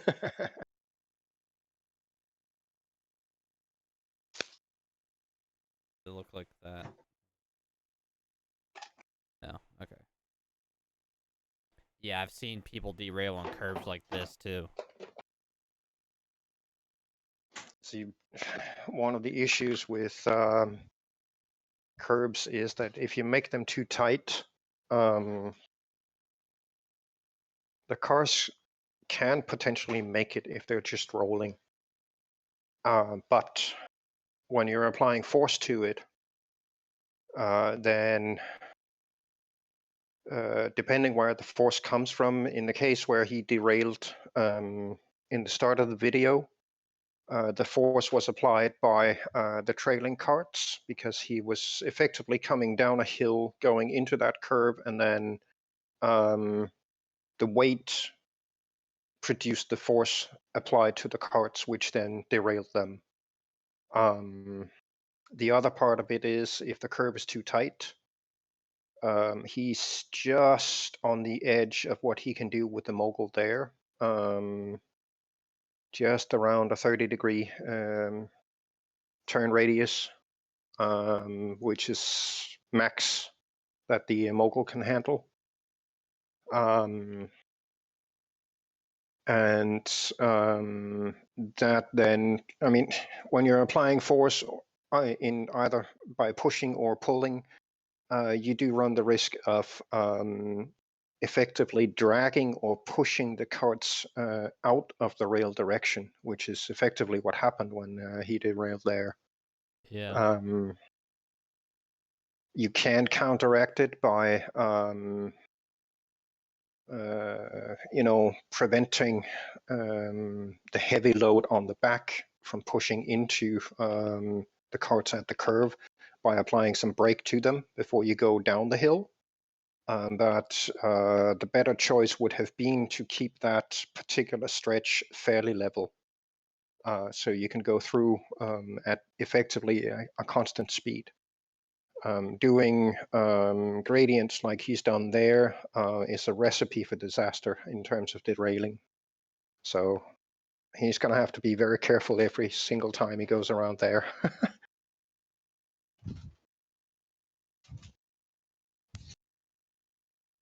He could fix it by extending the curve and making it a lot smoother than it is. It's pretty sharp.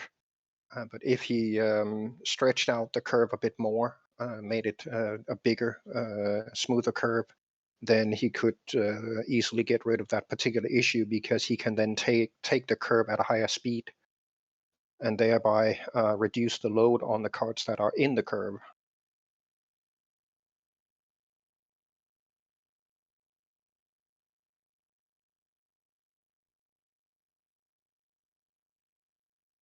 I'm going to have a field day when I get to the smelter. Probably going to spend a week building stuff up there. Yeah.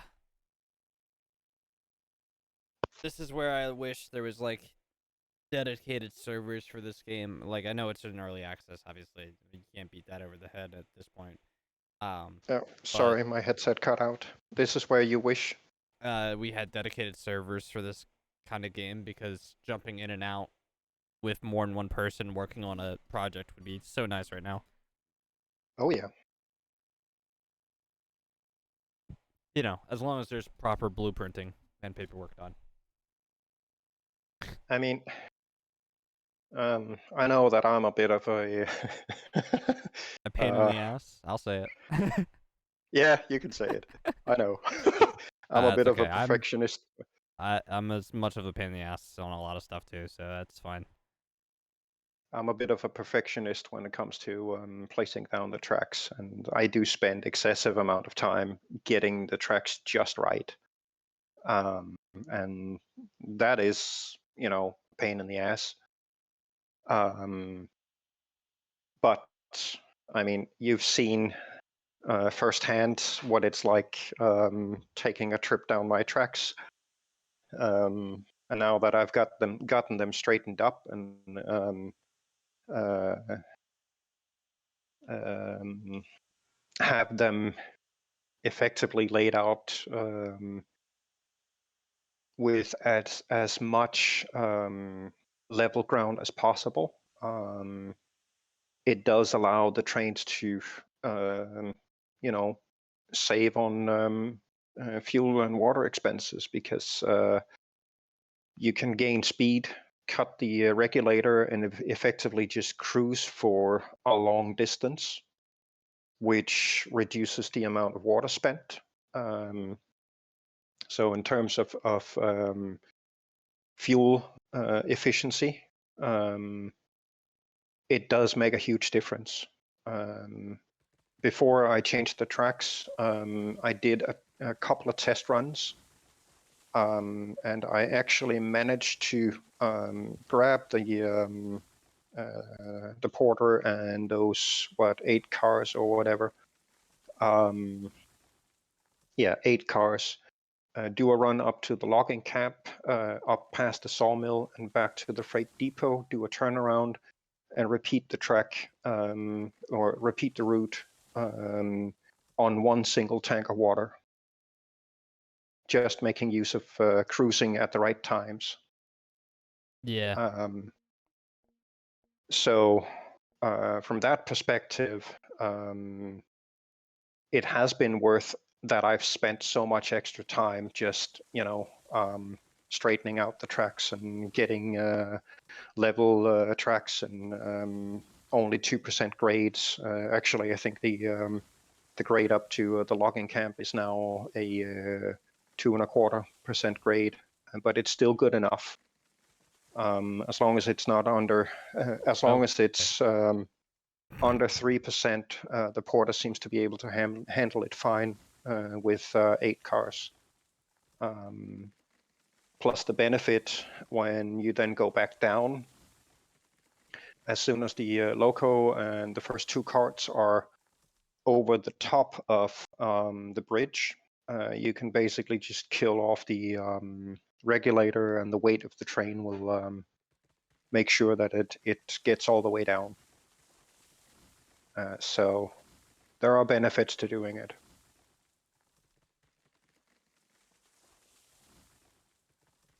Plus, it looks freaking awesome when you are driving just in a straight line. Yeah. And with the bigger locomotives on a level piece of track that is perfectly straight, you can achieve much higher speeds. So there's that as well. Oh, okay. Yep, we're going flying. Doink. All right. I need a sandwich, so I'll be back in a couple of minutes, and then I'll come remove some trees for you. Oh, yeah. I mean, I'm kind of just derping around. I mean, I've got money to spend on your world. You can't exactly grab the money from me, so I might as well spend that money on clearing trees for you. Yeah. I mean, if you really want to help, you can start mapping some sort of line. Oh god, tree, come on, please. This all right. I was literally on the tree doing one of those old like Looney Tune cartoons, like trying to stay on a rolling log. All right. Yep. Sorry, I'm getting derailed here, pun intended. Trying to map out a route from the logging camp to the sawmill, Sure can do. and then maybe one from the sawmill straight back down to the freight depot. Make one single loop that would make running money for right now fantastic. Yeah. Let's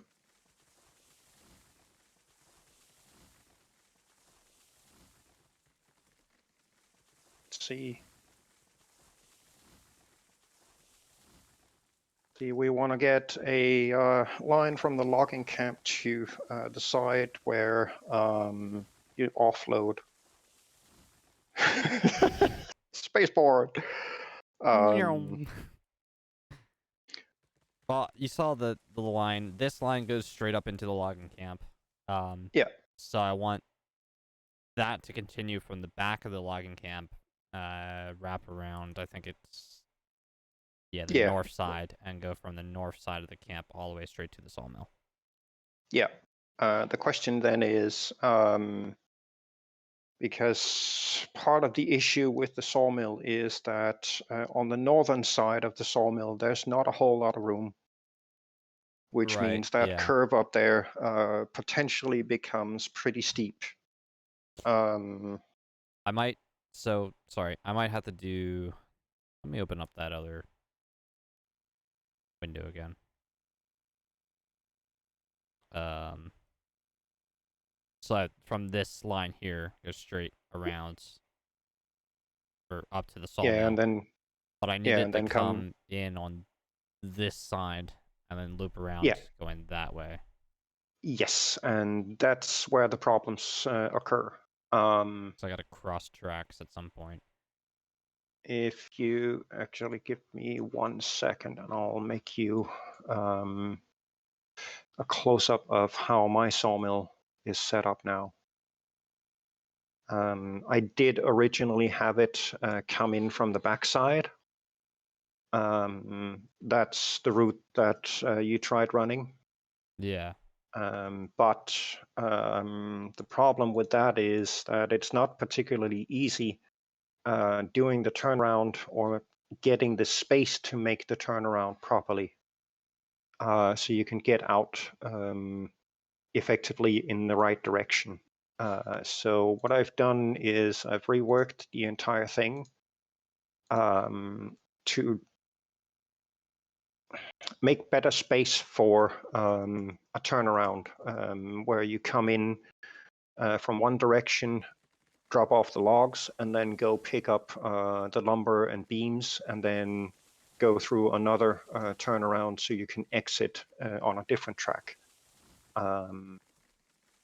which has produced this layout. Let's see if I can find it again. So that's how I've set up my sawmill now. Is it Now, in the Discord? yes. Okay.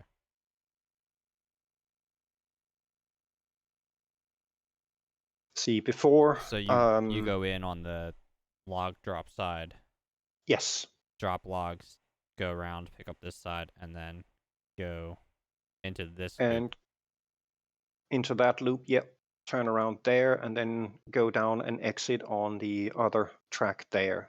That's how I've set it up now. Before, I did have it come in from the backside, so effectively where the double L is just about above the black stuff, up in Sawmill, where it ends in double L. Oh, okay. That's where the black platform stuff is. That's effectively where the other track came in from the backside. And Right. then I had a switch track there, which was effectively just at the end of the platform. And while that works fine, it still has the problem that you have to remember to set that switch every single time you come in. Otherwise, when you come around to go pick up the lumber and the beams, you're going to derail when you hit the switch track. So that effectively forces you to have to set the switches every time. Now, in this configuration, Once you uh, have it set, you don't have to touch it again. exactly. So you can do a perfect run from the freight depot on the outbound line, which is the bottommost in that particular setup. So the cross on the T, on the down by the orange part, Hmm. the straight piece on the T, that piece is the outbound line going straight up to the logging camp. The other line, the upper of the two curves, is the return line, which leads Right. straight up to the drop-off point for the logs. Then you do the turnaround, pick up the beams and the lumber, Then you go through the turnaround, and then you exit on the other curve on the return line there, and then you can go straight down to the freight depot. But I have also connected those two lines up so you can drive straight past that T-junction coming from the logging camp and go straight to the freight depot. Okay. Yeah. So looking at this too, I'm assuming this is 290s right at the Yes. ground level, which means you have to worry about cross traffic. But since it's only you on your railroad, that's not really much of an issue. No, it isn't. And even with multiple people on, it still wouldn't be all that big of an issue, because if you have a look at it, all the red parts that are shown on the diagram, those are the switch tracks. So regardless, whatever happens up there, in that particular area, you would have to be observant, because all of those switches in a multi-person operation, you would need to be aware of where those switches were going before you hit them. Otherwise, Yeah. you're going to derail. So that effectively means that you will only have slow-moving traffic up there, which means you will be aware of what other trains are up there anyway. That upper X-looking part that I've got past the turnaround circle on the outbound line, that's effectively the preparations for going to the smelter. So Yeah, that will be, that's what I thought. yeah, that's going to be my connecting line up to the smelter. And if you have a look at it, when you come from the smelter, you can switch right, and that will then take you up north past the sawmill over to the beams and lumber. You can pick those up. Then you go continue on, cross over, set the switch right. Then you go up to the next switch, have to switch it over to switch left, basically, and then you go back down to the smelter. So you have effectively a perfect turnaround there, only to pick up lumber and beams for the iron mine. Yeah, I really like this actually. That's good. That's really nice. That's fucking awesome. So many trees. And I went through and tried to see if I could design it differently so I wouldn't have to set 15 switches for every time I took a single trip around. And I know that And so 15 is far, accurate because you probably have counted. no, I didn't. But thinking about it, it's every single time I was at the freight depot, that's one switch that has to be switched. Whenever I came up to the joining part from the sawmill, there was one. That was one at the curve going up to the logging camp, so that's 3. And then another one up by the logging camp, that's 4. Plus, I had to switch 2 switches up at the sawmill twice. So that's what, 7, 8, 9 times I need to stop and switch, just doing a single run. And I got a little tired of doing that, so I set out to see if I could build up a different track layout where I wouldn't have to do so many stops and switches, and came up with this solution instead. And just to put it into perspective, that T-junction I've got, Yeah. it is perfectly level with everything up at the sawmill. Oh, nice. And the entire straight line that goes from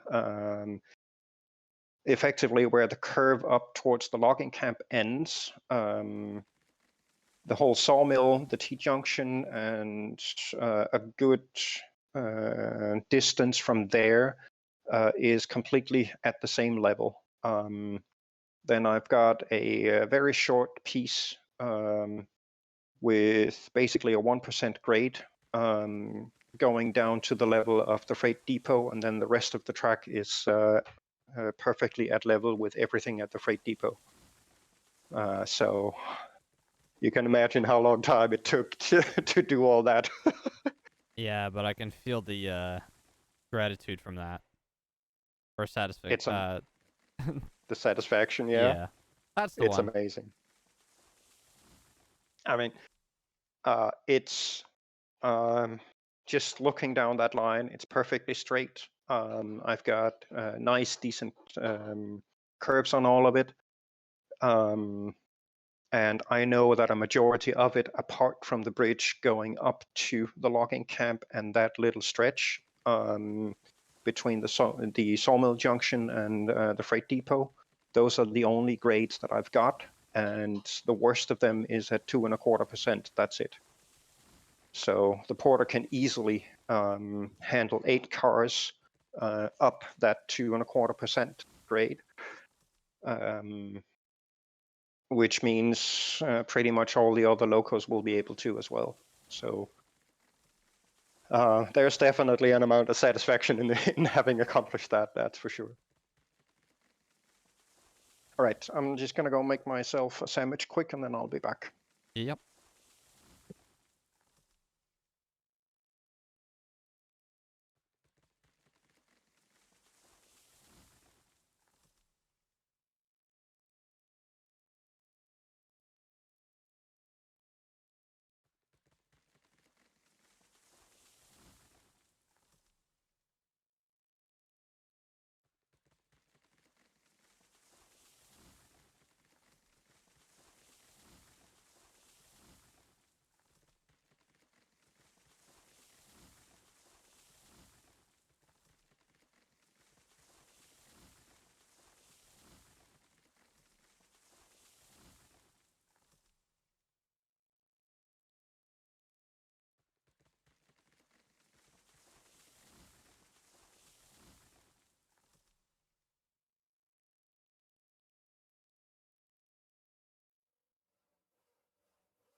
All right.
Right, sandwich acquired.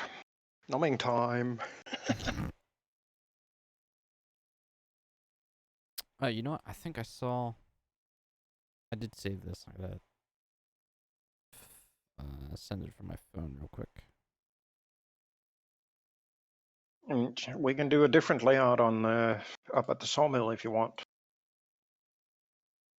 I actually really like your idea. Because I can't think of anything better, unless you have any other experimental ideas. Oh, don't tell me that picture's too big. I'm gonna have to take a screenshot of a picture just to be able to send it.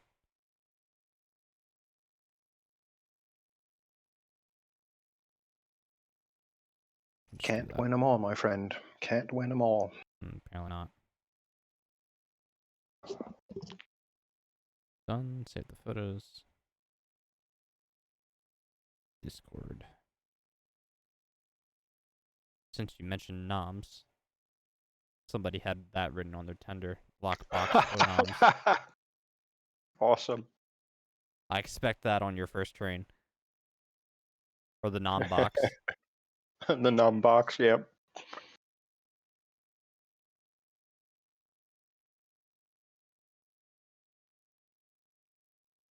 Alright.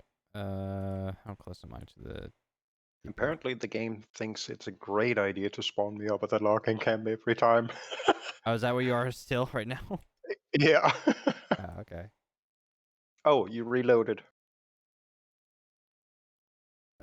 Yeah, I'm somewhat in between. I'm just dropping old track off from what I had originally built. Yeah.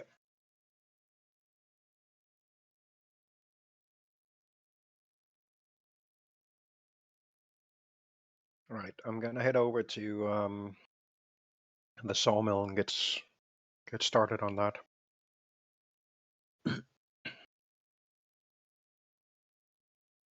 Yeah, I might do one or Wow. two money Um, runs.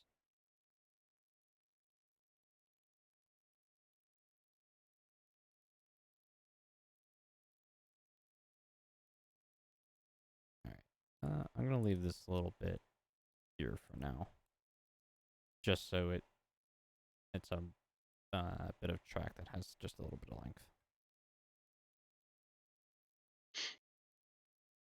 I gotta start clearing out these trees around the yard.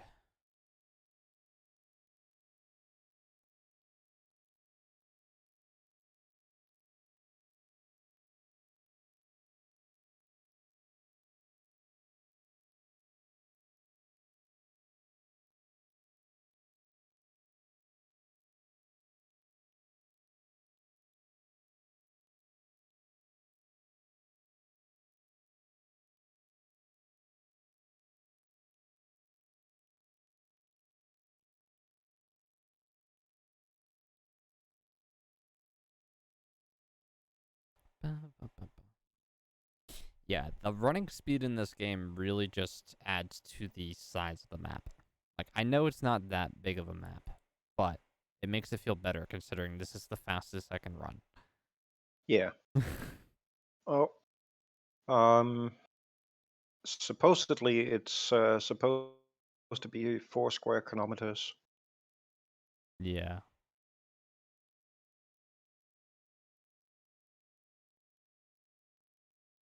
Okay, we're at the end of the yard. Give me this thing. I need to make some trees disappear.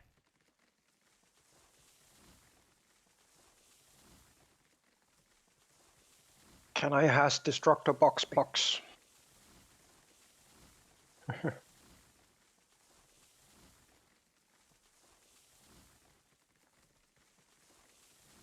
Ooh. Looks like your sawmill is completely virgin still. I've not been up there at all. Okay.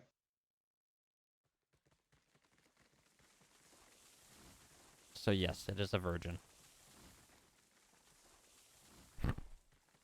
So I'm supposed to go easy on it. It's rude. Now, where did I put my chainsaw? Uh,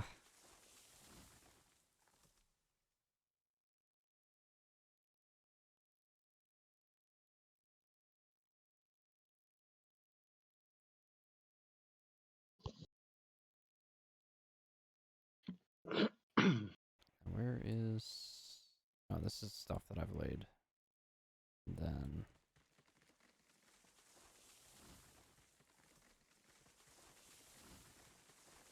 It is a bit annoying with the fact that they have this yard here that's just forced here, as well as the track where the showcase trains are. Yep. So, bit of a pain in the ass, but oh well. Well, in all fairness, they do need a static location to spawn in new stuff, so... Yeah. I mean, they could do it in a different way, but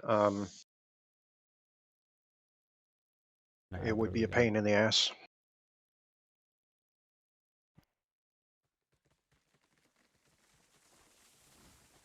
Am I broke yet? Nope. Getting there, though. Fair warning. It's probably going to take a couple of hours and then some to set this up. Yeah, yeah. Took me a good solid while to set mine up originally.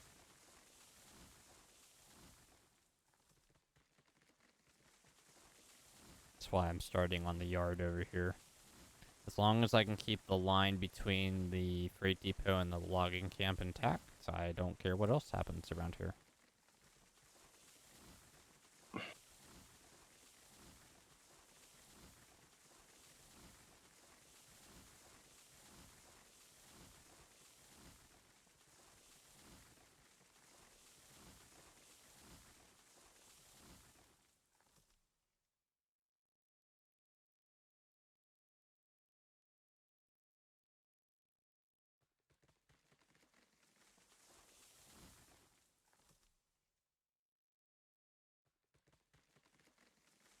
Hmm.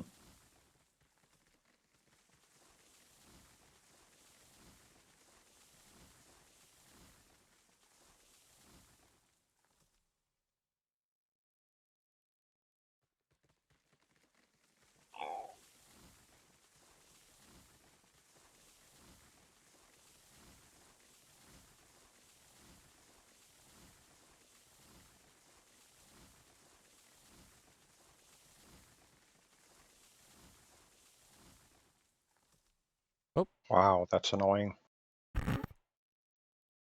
More flying trees.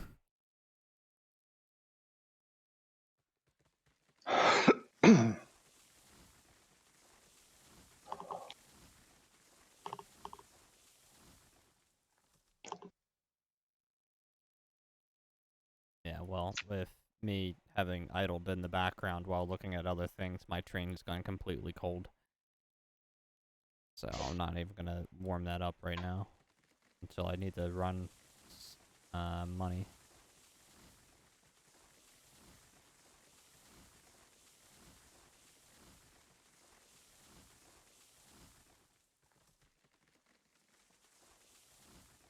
Oh, okay.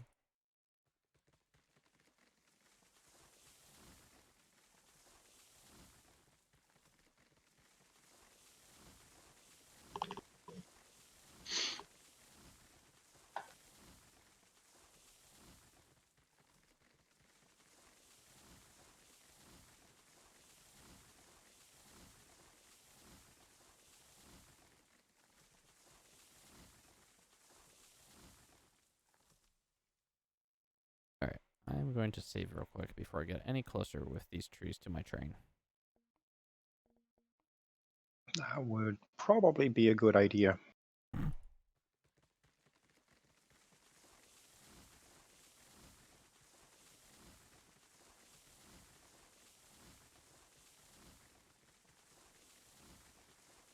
Yeah, I don't want to go that far out.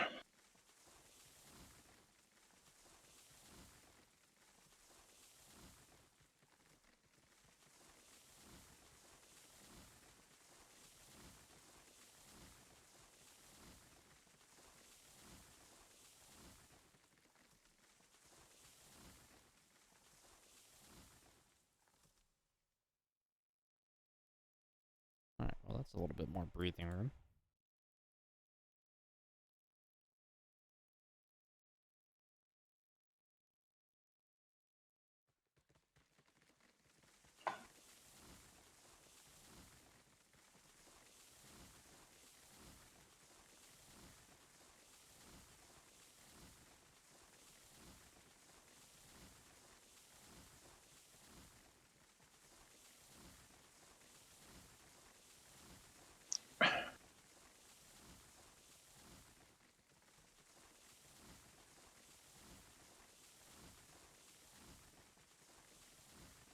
It made absolutely no difference. That's freaking annoying. My game is stuttering like crazy.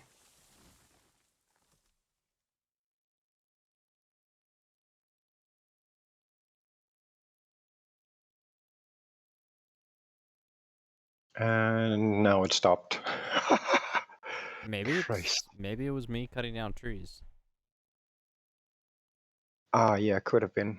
I just Come to think of it. stopped too right before you said that. Yeah.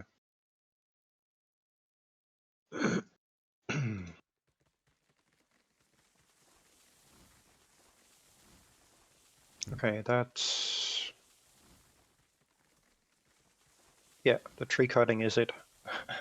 Oh, okay. Well, I'm gonna do a little bit more here real quick. So Yeah, it's fine. I was just trying to troubleshoot and figure out why. It's all good. Keep cutting. don't tell the Lorax.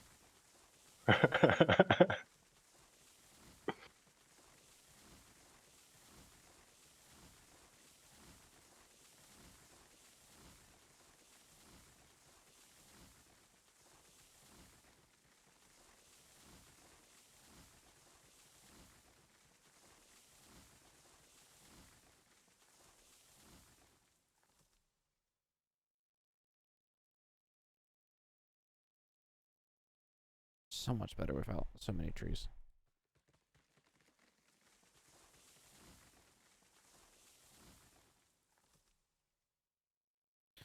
Okay. Get rid of some crap here. I'm just gonna go back to the end of this and just eat the line.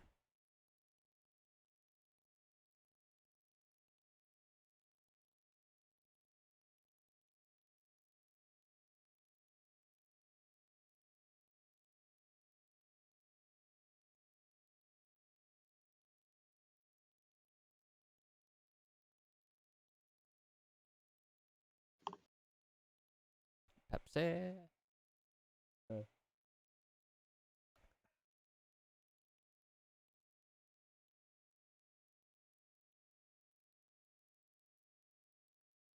Oy. Should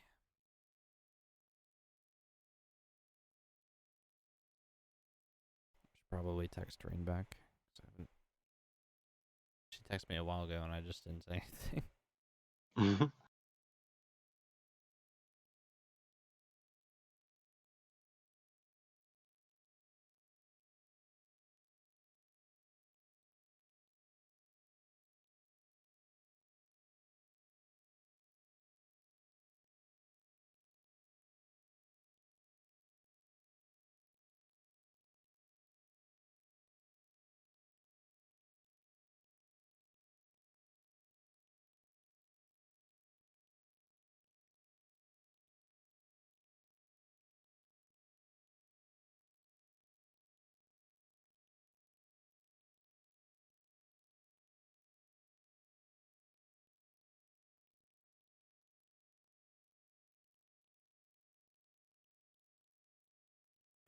Yeah, I should be coming up on a year dating her in February. Ooh, So, sweet. getting close. Then later in that spring, she should be done college. Not bad.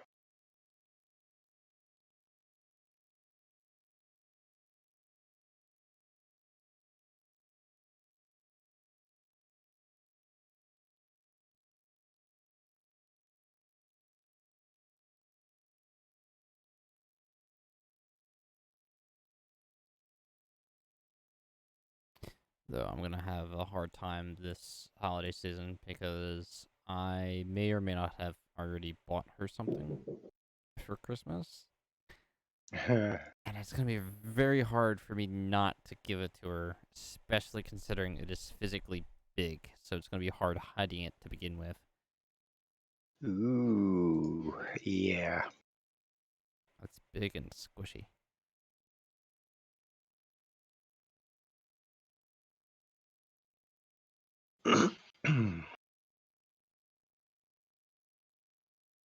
But she was over last weekend. She wanted to hand out candy for Halloween because her parents Oh, never right. really lived in an area or a neighborhood where they could do that.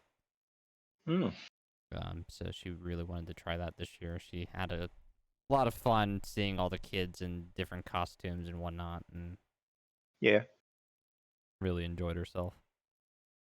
sweet. Okay, now I just want to delete track.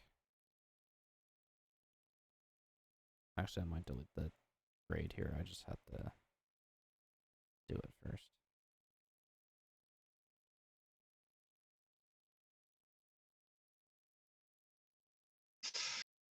Don't think I've raised this enough. Shoot.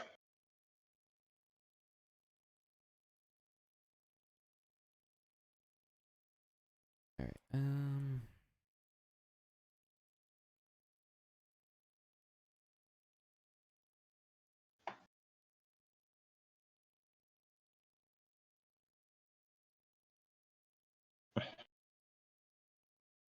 Demolish. You demolder? I needed to demolish some stuff that was not perfectly aligned. How dare it? I'd like to come launch a complaint as well, but Yeah, not excuse me. sure I'm gonna get. I'd like to make an official complaint. My OCD does not like you. Yep. That's exactly it.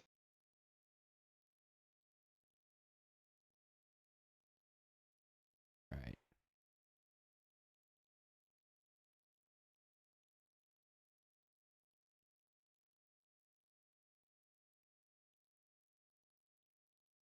Is that even Work logical? out whether I've got the height of the groundwork set sufficiently, and I can see that I don't. But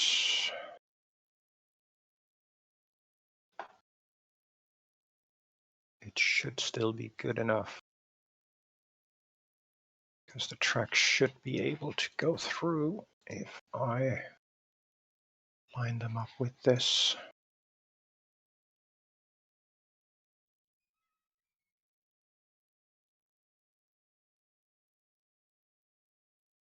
Just want to check to make sure.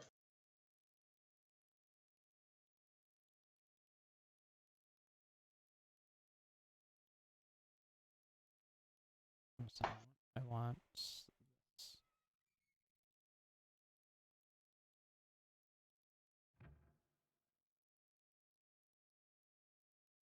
Just want to make sure that it doesn't warp the tracks when I remove the templates. Nope, it stays in there. Cool. All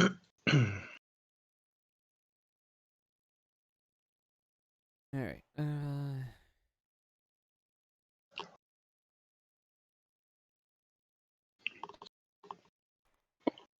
Do I want to put a roundhouse over here? Maybe.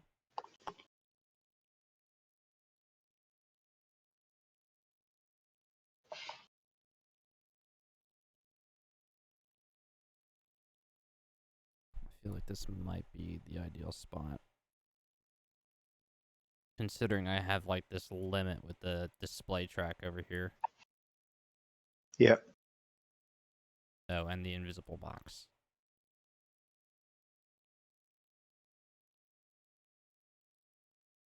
Okay.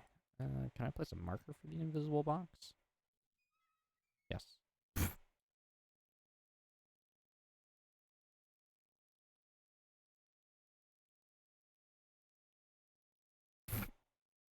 There's my marker. I wonder, does that show? Oh wait, where'd that? Wait, why did it disappear? Did I not set it? I guess not. Okay.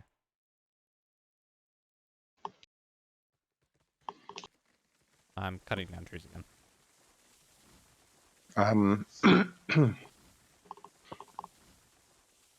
They added in something to remove invisible track pieces.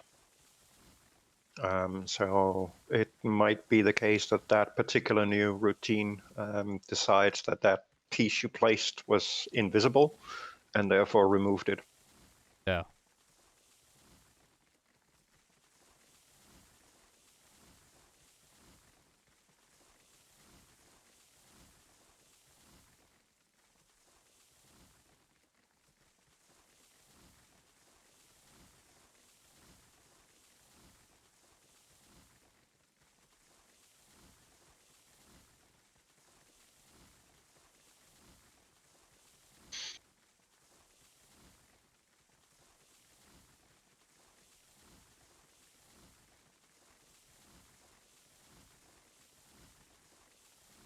Timber.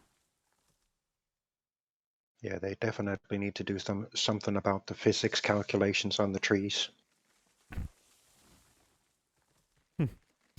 So I've been seeing old, like classic cartoons. Not too terribly old, but like old Looney Tunes, old like Tom and Jerry type stuff. And I think it was one of the Looney Tunes characters. There's a gray dog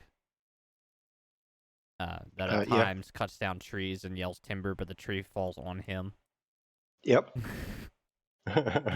That's what I'm thinking of right now with this game. Mm-hmm.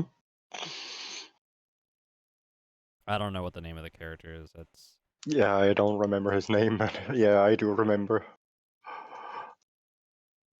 uh.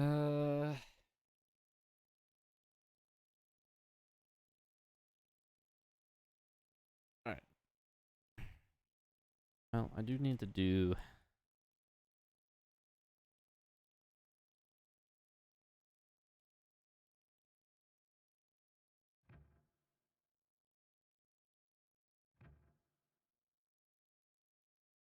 Oh, right. That's not.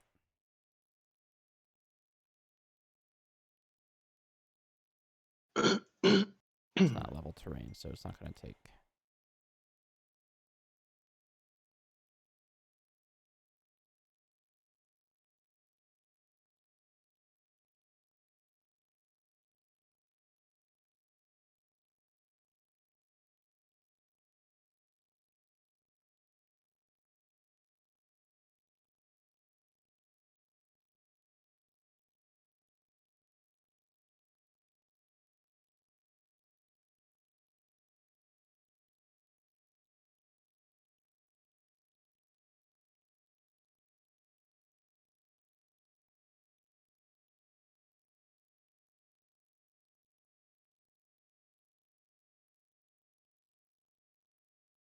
All right.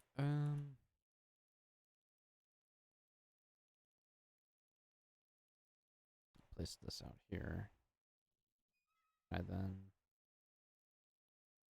snappity doo dah.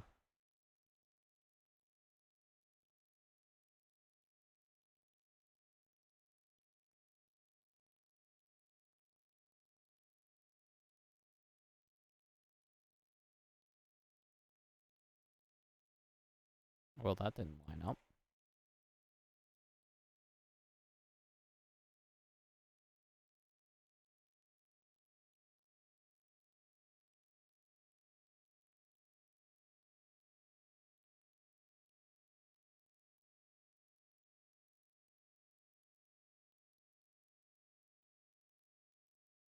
Were your switches back to back, or was there a small piece between them? 4. Um, like when you were doing these crossovers, because I just Oh, did this one and it's got a slight yeah. misalignment. Um,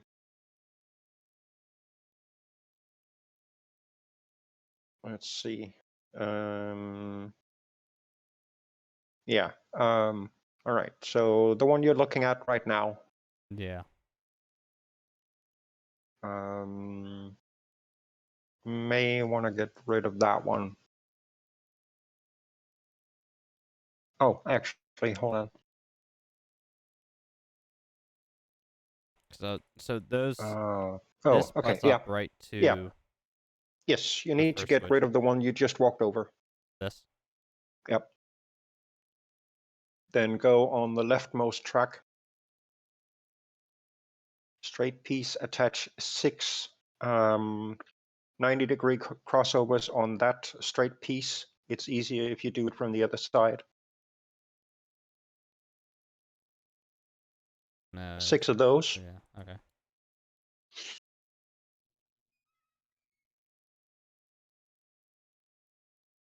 That's not gonna fit 6. I. Damn it. I hate that. Okay, hold up. That's 2, 3.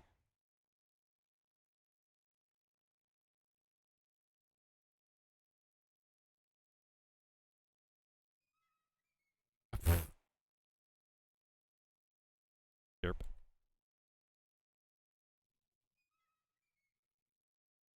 Yeah. All right. I didn't. I'm gonna have to redo this from the other way. Hello. There we go.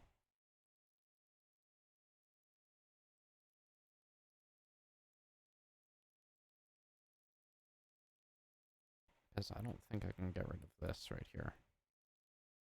Oh, I can. It's just this part I can't get rid of. Okay. That makes some sense, I think.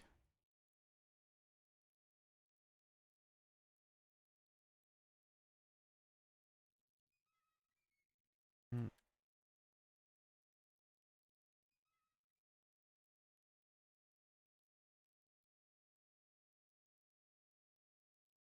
there we go.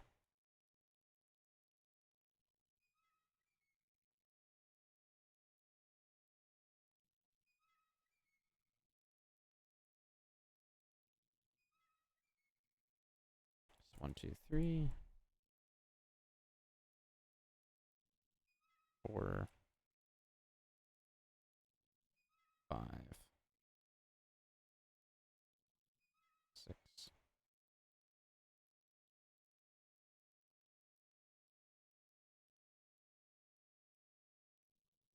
Right. Then, yep.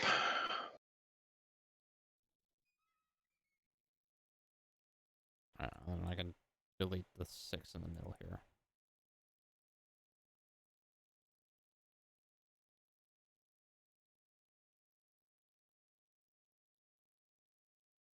Alright, switch left.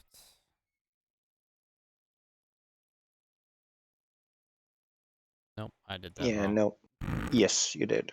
That needs to be connected on the other end.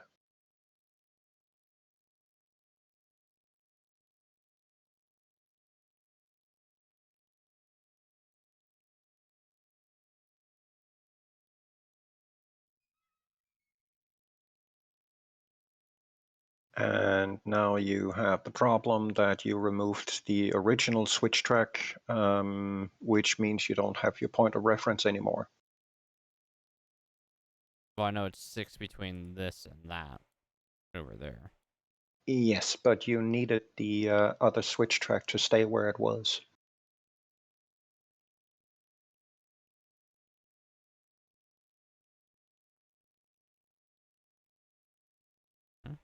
There's You put down the first switch track, then you continue on the straight, 6 forward, 1 off to the side, and then reverse direction 180, and attach the exact same switch track on that effectively 6th piece. okay. Let me just. I'm gonna try something real quick. I do believe I understand. I just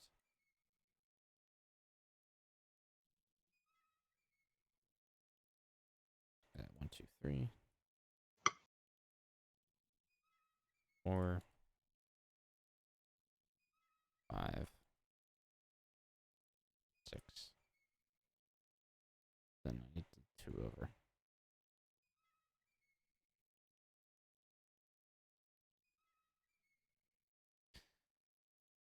Alright, That was not the piece you were supposed to delete, you stupid game.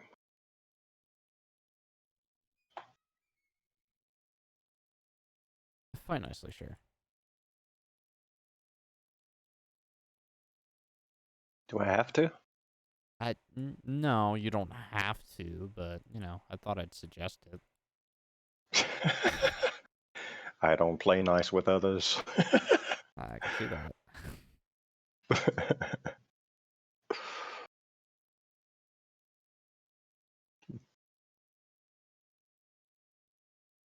It's annoying when you're pointing at a specific piece and it then deletes the one that's behind that particular piece, even though the one you're pointing at is closer to you. That's annoying.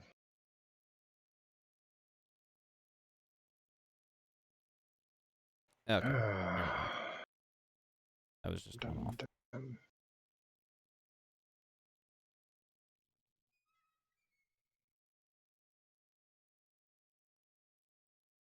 Dun, dun, dun, dun, dun, dun, dun, dun, dun, dun.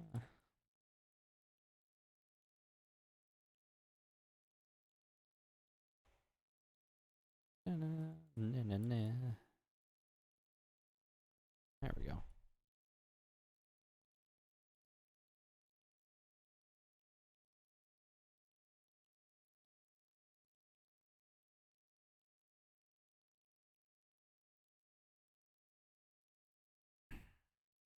Nailed it.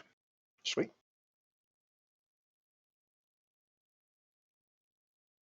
I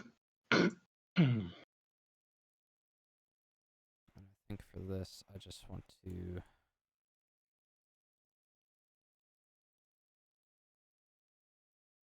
that.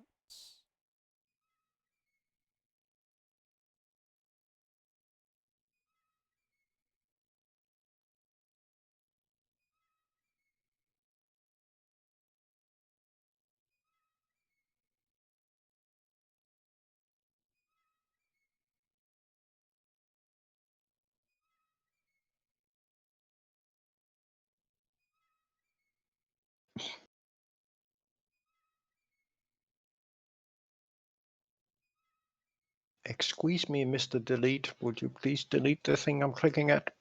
Thank you. No, but what about this thing? You wanted to delete this, right? Clearly. Absolutely not. Damn it. Start again from scratch. Crap. 10 yards. Okay, I need to go back a bit then. Demo. Demo. Demo.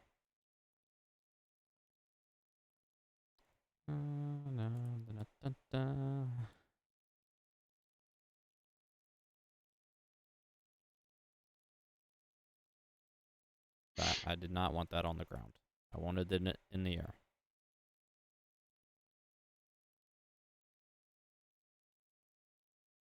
Alright, still one off.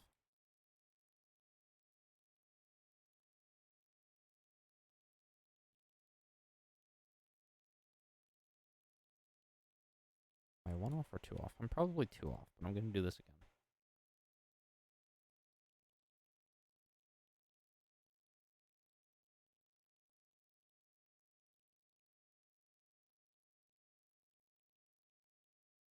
Yeah, let's try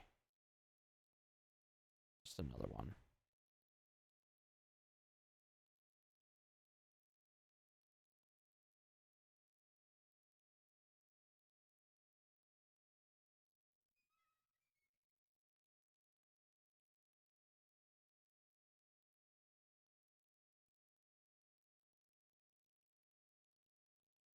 Oh, is that perfectly lined up?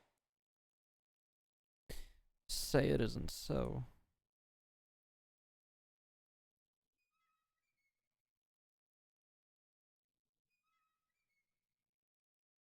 Oh yes.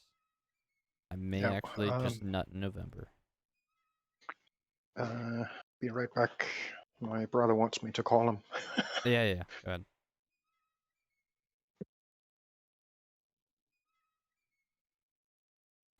Ah.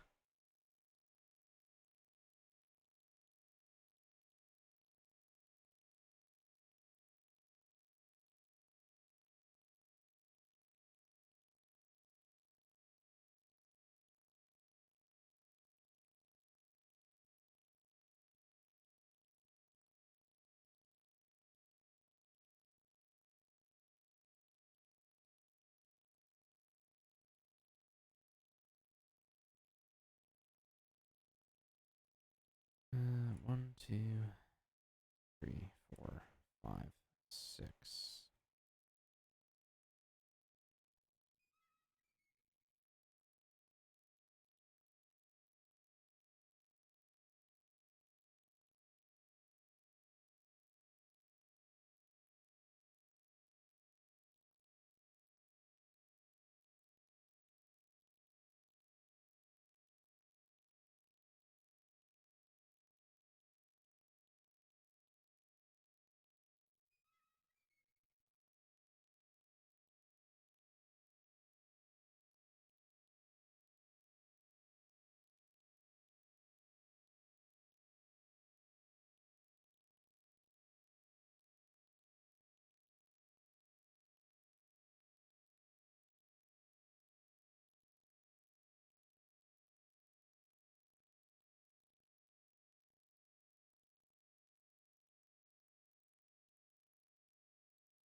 And back.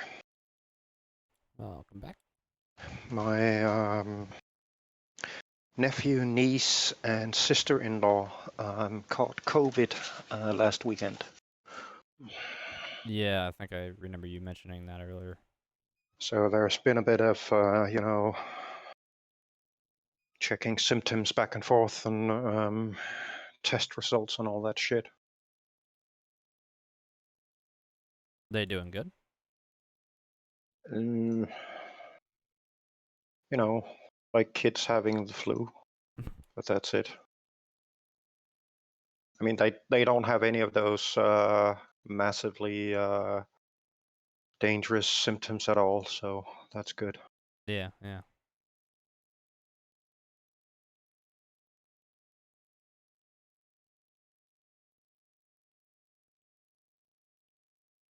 Trying to figure out what I want to do, huh?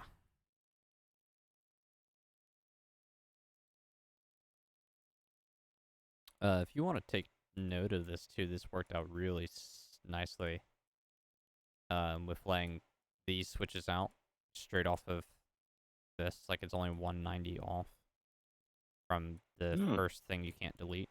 but you lay out those switches properly and come out this way, Ah, sweet. you can line yourself perfectly up against the other side of the firewood supply. Yeah, though you may want to reposition that actually. Yeah, it's not perfectly parallel too. I'm looking at. You're just a smidge. That's so painful to look at. Yeah, it is, and you're actually a smidge too far out. So you may not always get payment for all the logs. Problem is, if they don't hit the exact hitbox of the facility, they eventually just despawn instead. Yeah. I may just adjust one over here as a reference point. Or maybe Yeah, you can come over here and adjust what it needs. I'll just do a freehand curve. Other than that, I mean, it lined up pretty close. So yeah, it did.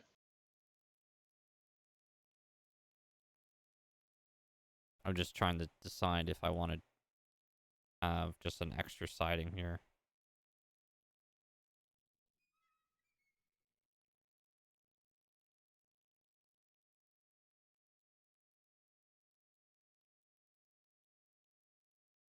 So this one, I think.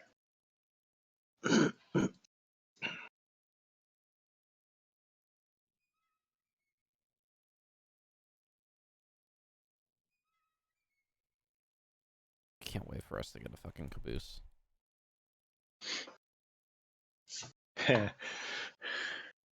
None in the game at the moment. Yeah, I know. But that's what I'm thinking I might use this odd siding for, is just a line of different cabooses.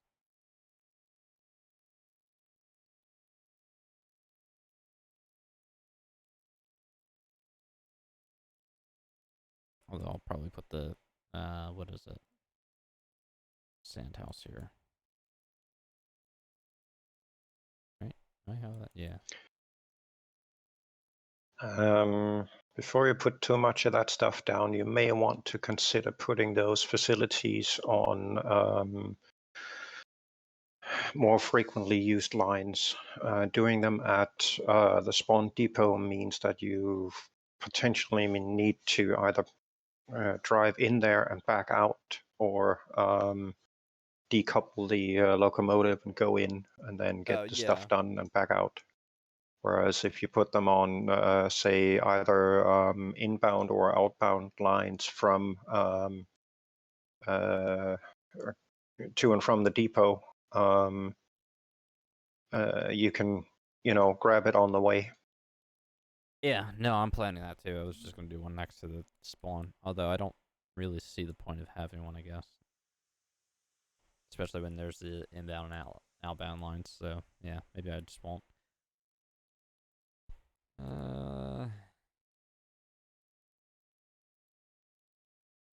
Okay, and then this branch over here.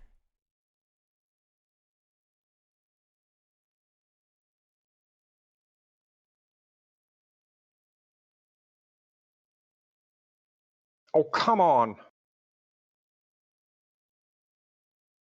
They really need to get some stuff done about their tool functionality.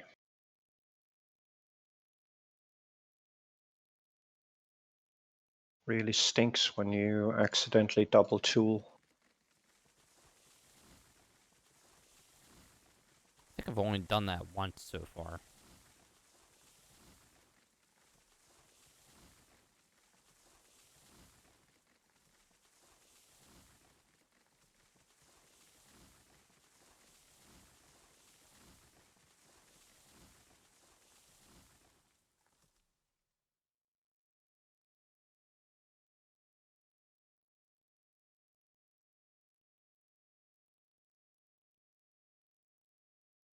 Hmm.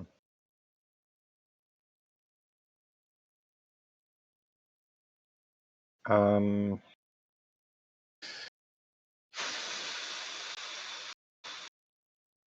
Yeah, I'm just going to jump in my world and figure out how I positioned this, because I do remember that I had to reposition the switch track for leading up to the smelter 2 or 3 times, because I didn't get the curve right. Okay. It was a bit of a pain in the ass. So I'm just going to jump on my own world and see what the distancing is, so I don't have to sit here and do it 3-4 times. Yeah, that's fine. Although you might respawn at the log cabin again. Or log camp. Yeah, we'll see.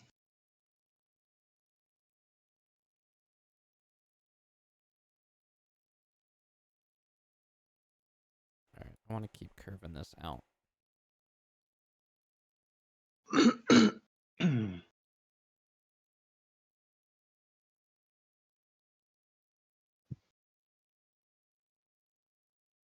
rather just curve it out one more time.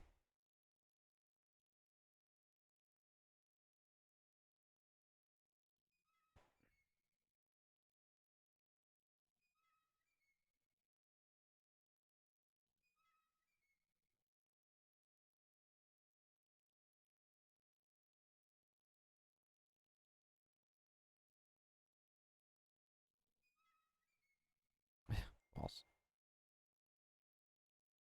Balls. Thank you.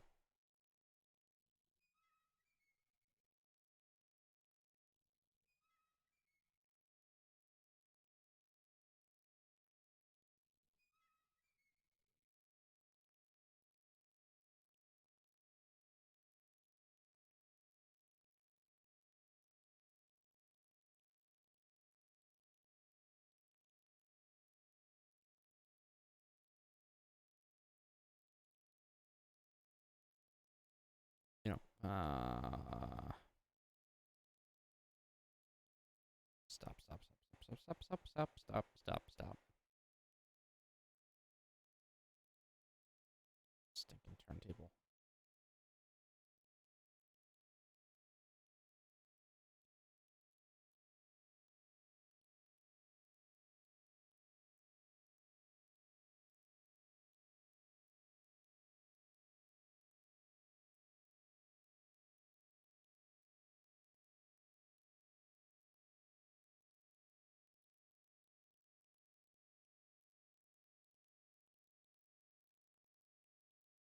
Okay, is there any way to just drop?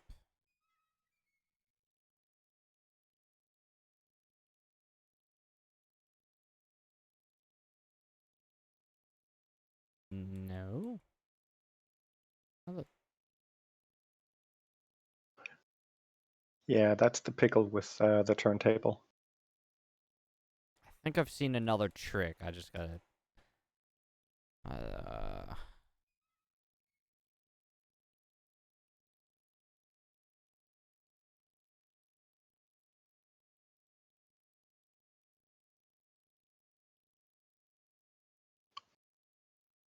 I saw somebody do this for some reason. I don't remember why. I think it So was they the could. place. Can I place it this way? Nope. Okay, I can. I go back this way though. Yes.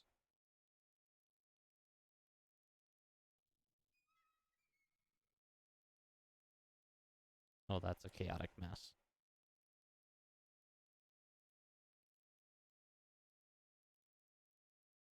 Uh.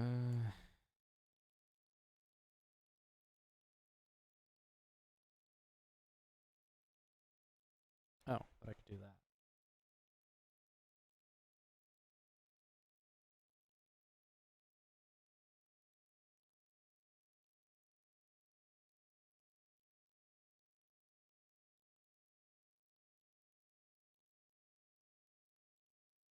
Maybe put some groundworks under.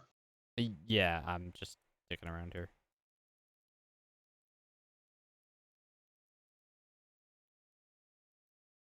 Theoretically, that should line up. Yeah. Whether or not that physically works in the balls.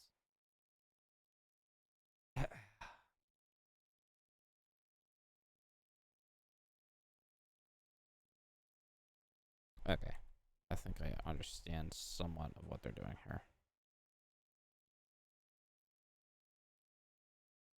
Maybe.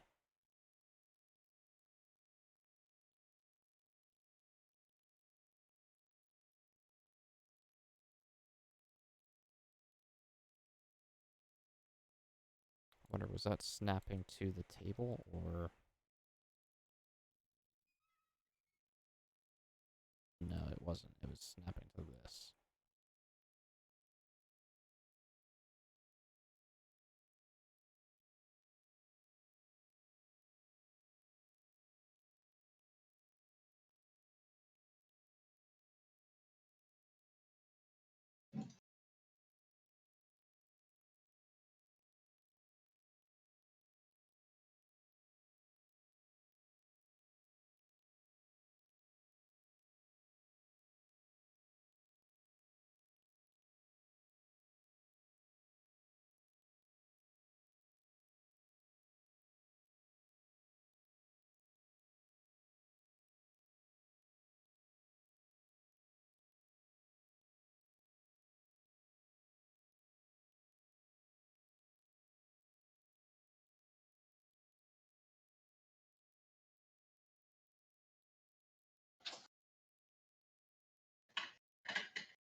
Come on. Stupid thing. There's got to be a way to mark this correctly.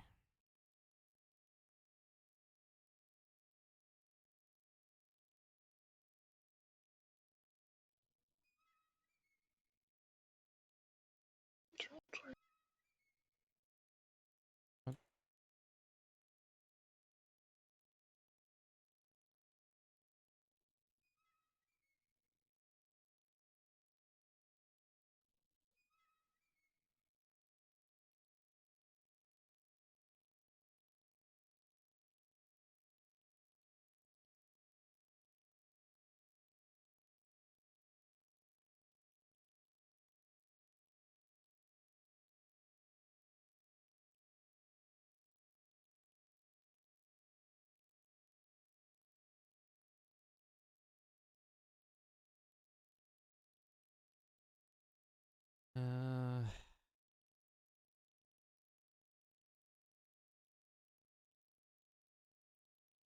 hmm.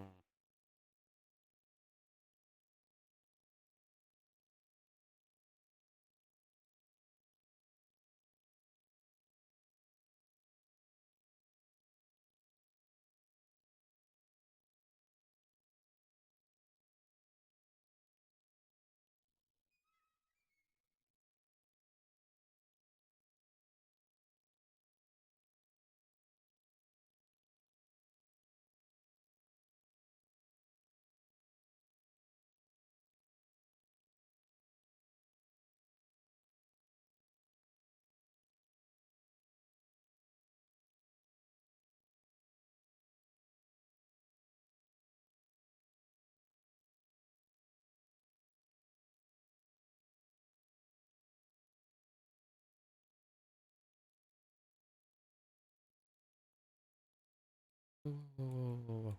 Stop, stop, stop, stop, stop, stop. Turntable, damn it.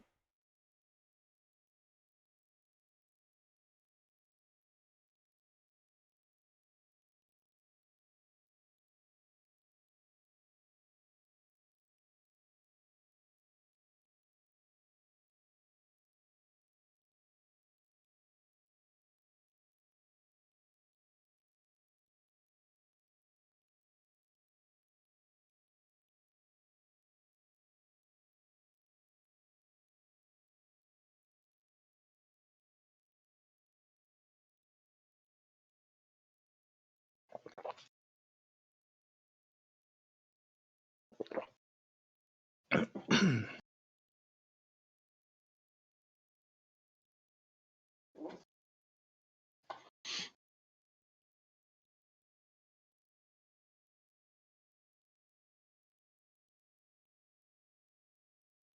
I not?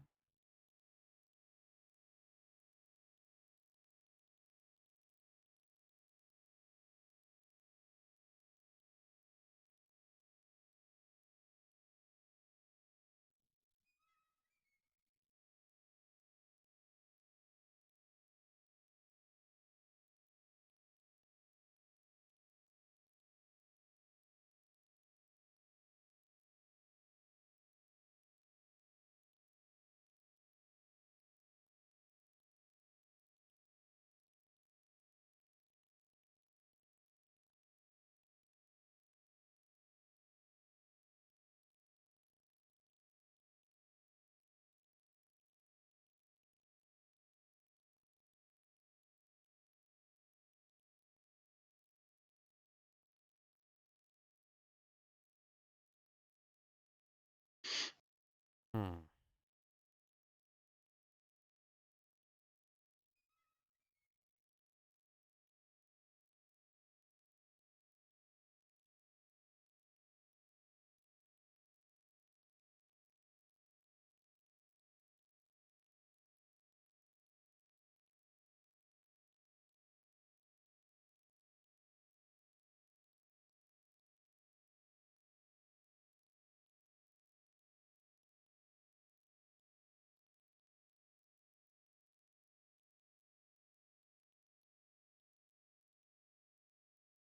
Here, let me try and lay some groundwork over here.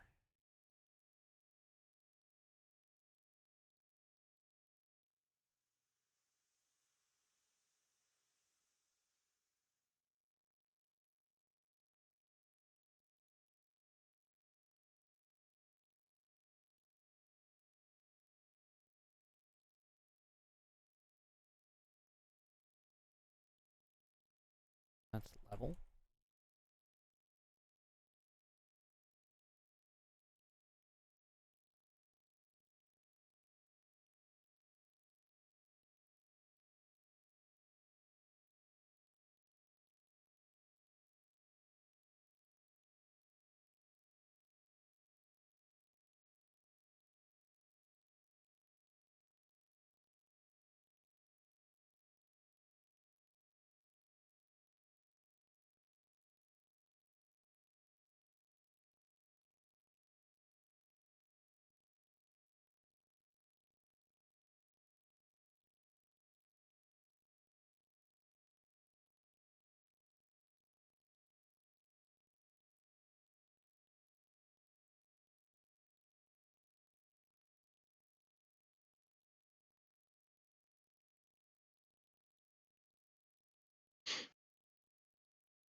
The hell?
Vi sker boobs.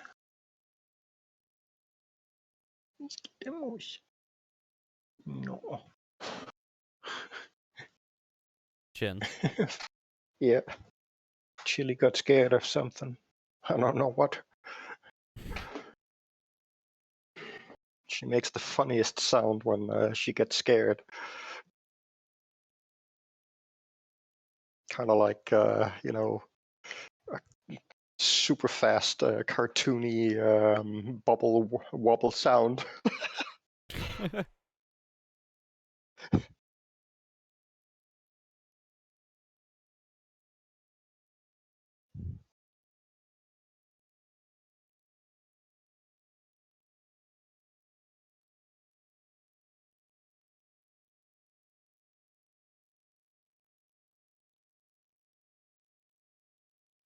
Laid some ground. Okay.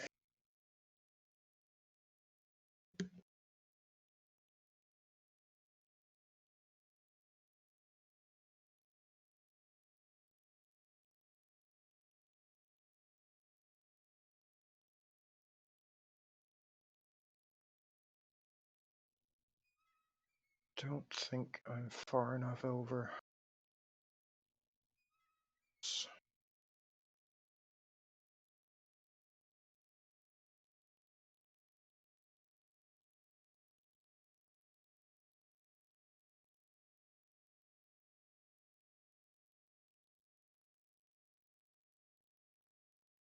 Yeah, work.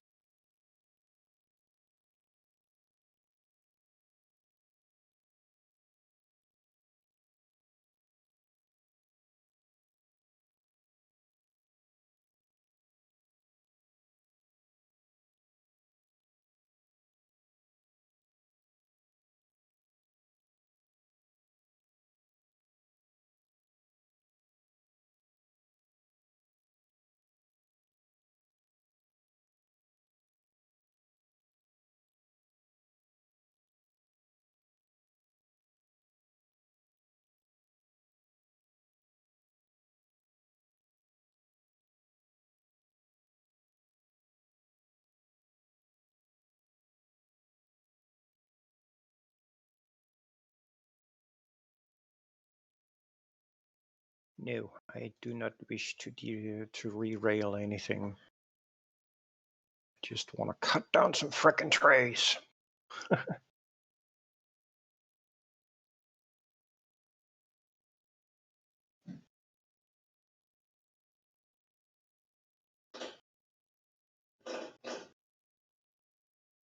Alright,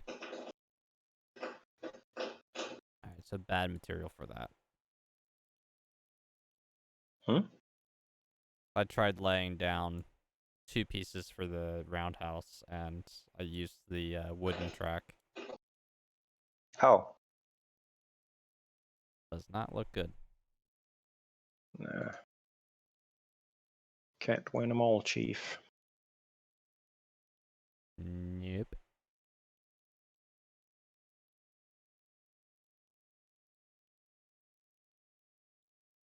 Okay, let me lay my 90s back.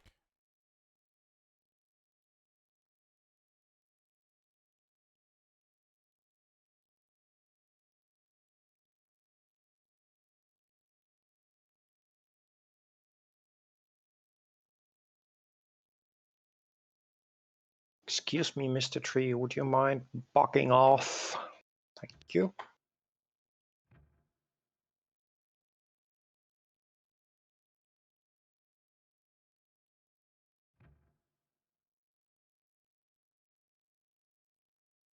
Actually, I need full distance. Shoot.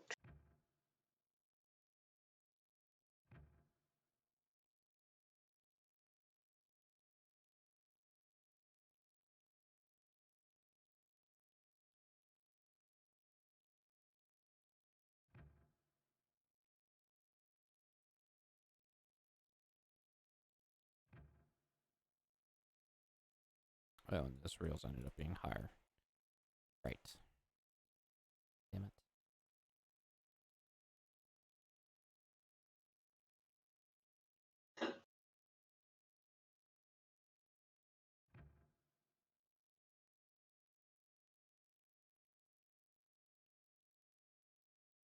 But I need to 90 these back up.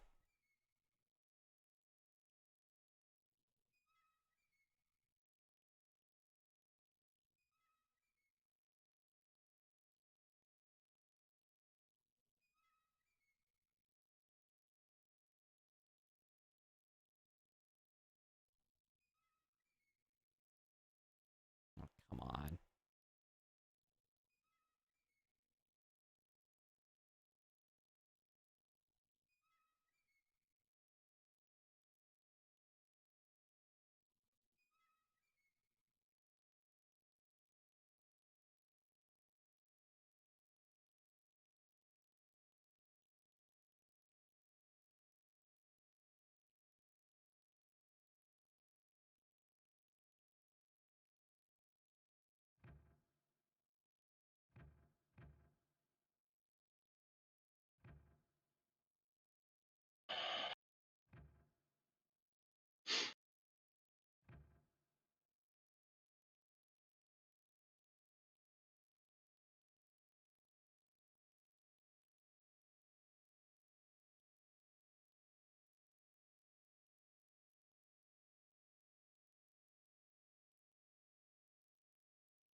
That looks better.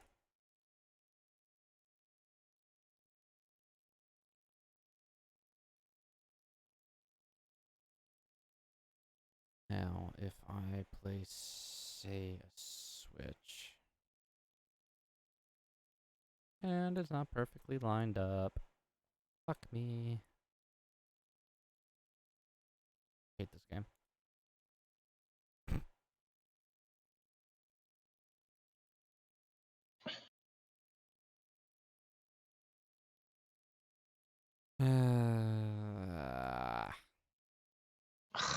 Come on. Stupid system. Respect my fucking authority. Authority? What authority? I am the controlling human being in this game. What are you, Sir Top Hat?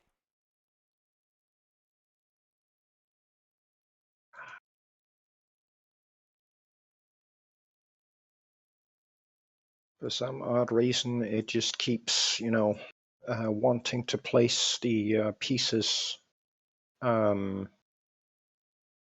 basically opposite of where I'm pointing, which is kind of strange.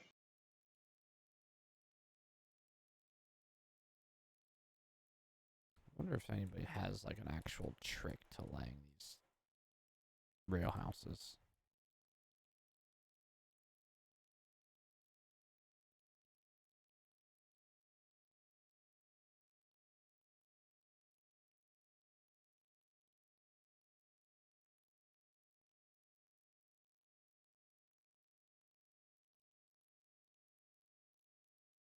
Alright, I'm going on a little theory here.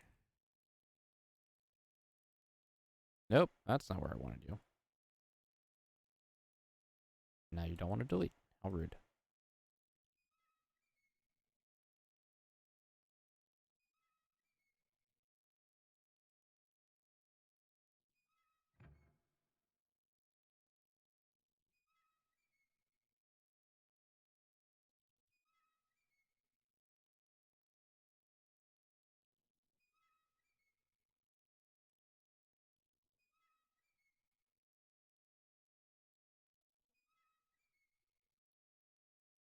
I'm not going to have enough room here.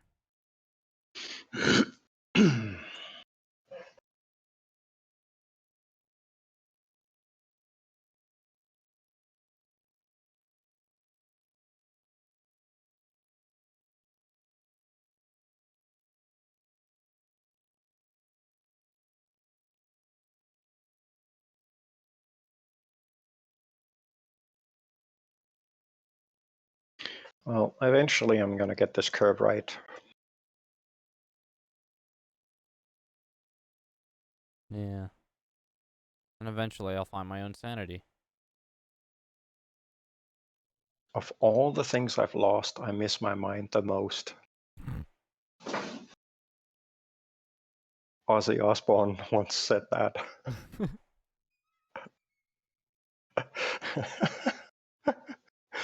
Okay, I'm like kind of clipping through things, which is probably a mistake at this point, but okay, that's life is fine.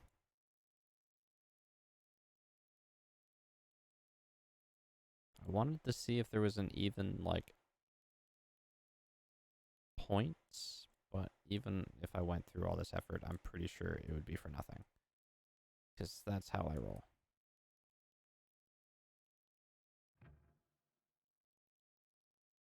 Got it. Finally.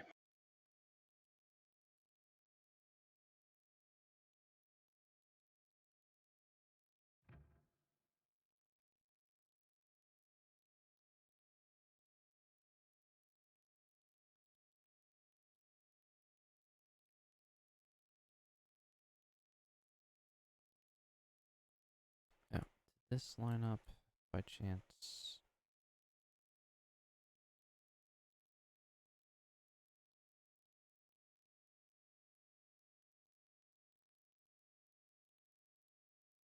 How close are these lines?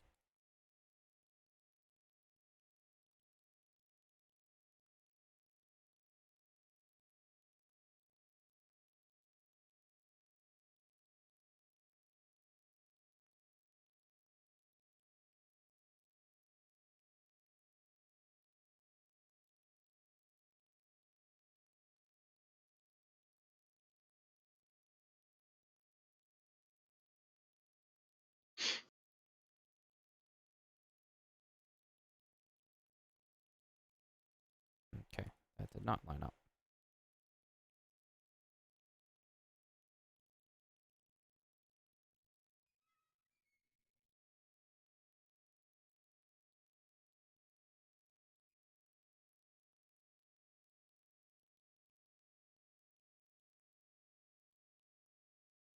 That, on the other hand, did?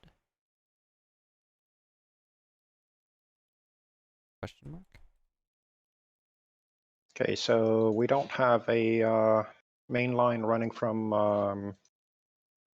the freight depot up towards the sawmill, right? No. I tore down my first initial ever line that I tried to make. Okay. So cut away and build whatever you see fit. I'm kind of working on the rail yard back here, so. Yeah.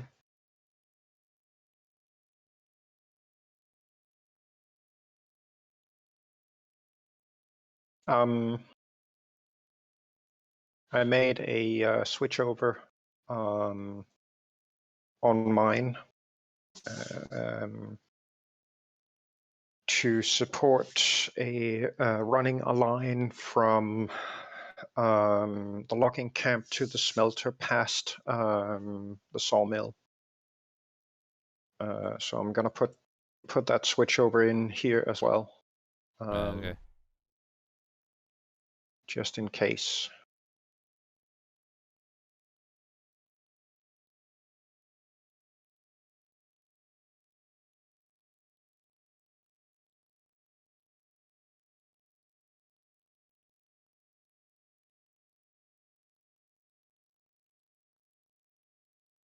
Alright, for shits and giggles.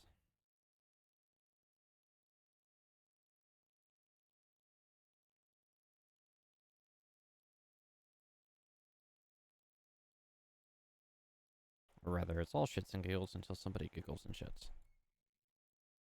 Yep. Or something.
Alright,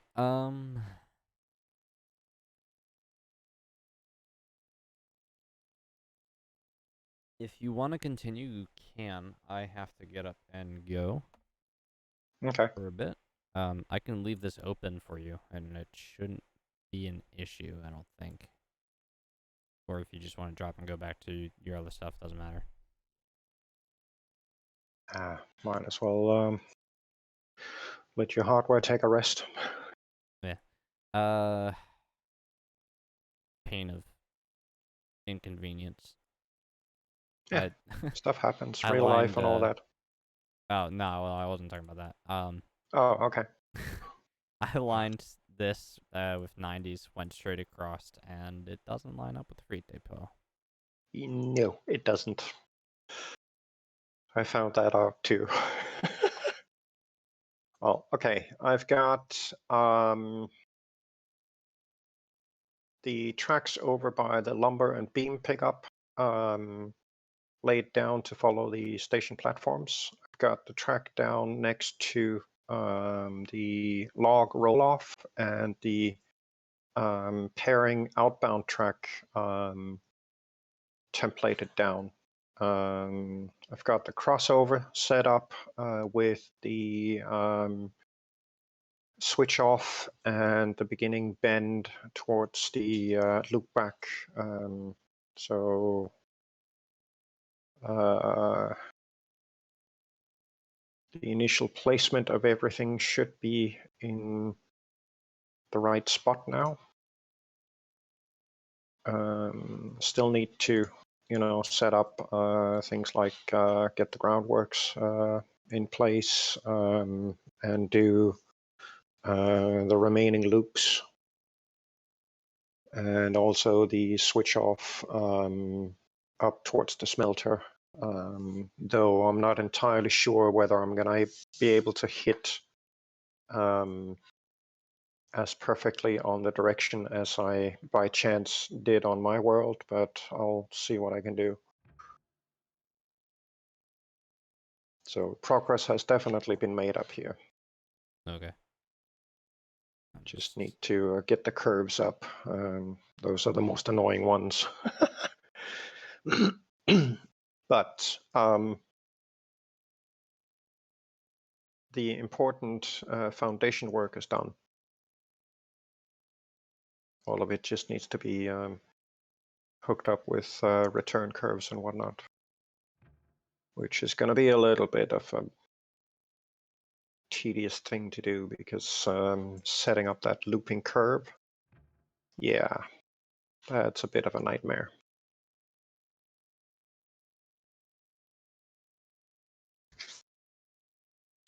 Yeah, we'll get there eventually. Yeah, I'm just trying to replace the length that was here by the switch.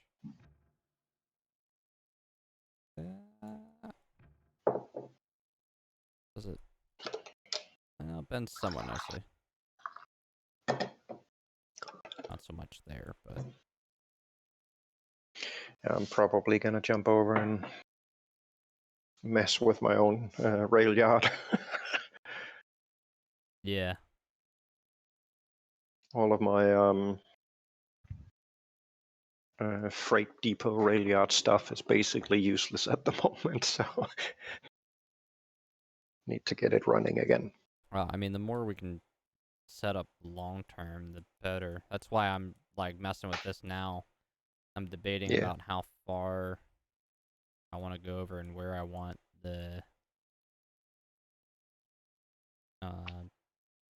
in and out lines.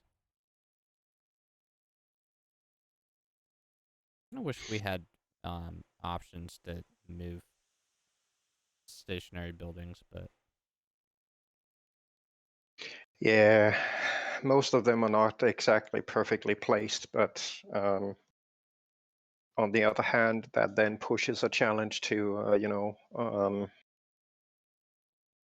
figure out how to best utilize the space available.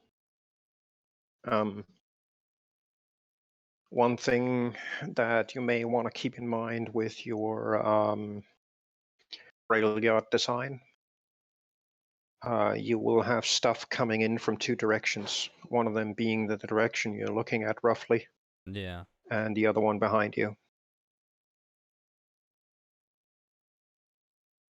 So depending how you want to set things up,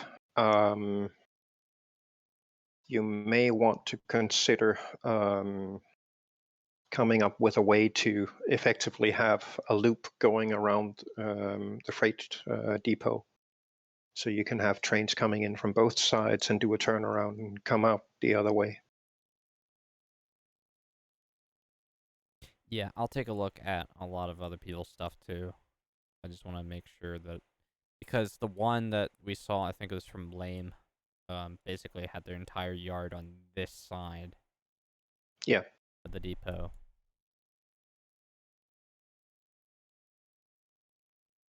I mean, there are a couple of things that. But I might do like one inline here and then one out on this side. Make sure both sides of the depot are being used. Yeah. There are a couple of things that should be part of the considerations. Part of it would be something like,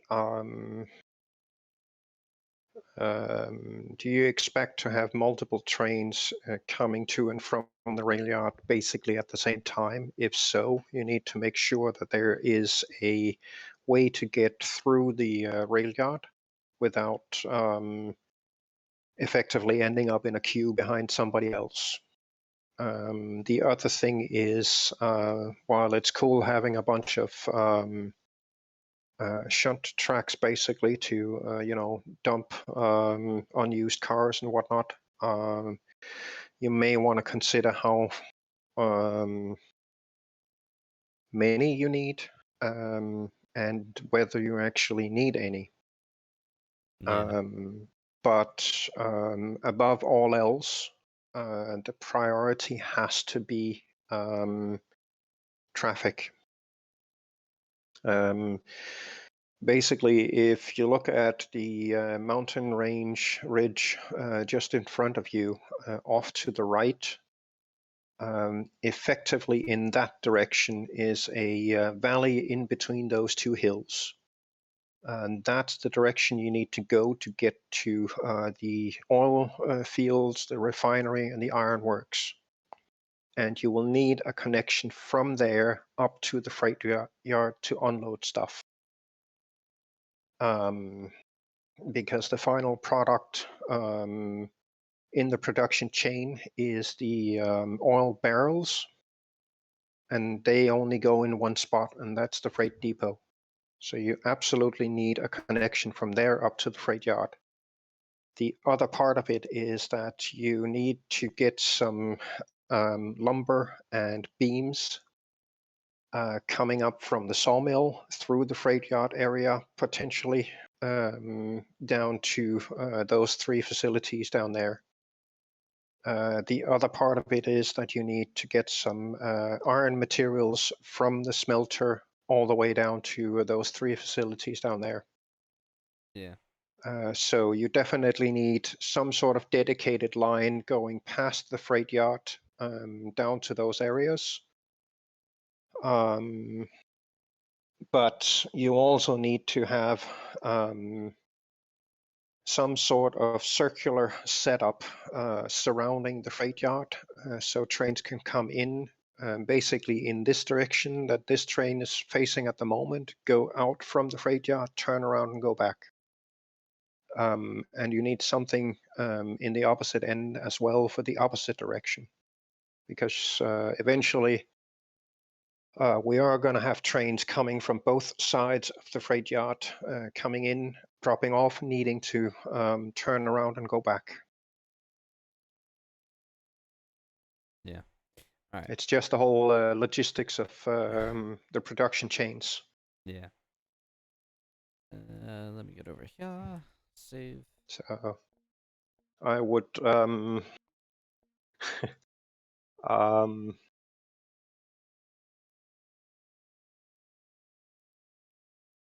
I would venture the claim that the rail yard surrounding the freight depot is potentially the most difficult part of the game to set up. Yeah. Simply because there's a lot of lines and connections going through that area that you have to account for. And if you're doing a solo run on things, there are a couple of different approaches you can take. One approach would be to have multiple connection points on routes where you potentially have a small switch yard at some of the facilities to swap over to a different set of carts and then just use the same locomotive for all of it. But regardless how you look at that, there is no way that you can build up track lines and have them in sufficiently low grades that you can actually pull enough carts behind you on a locomotive to effectively visit all facilities in one run.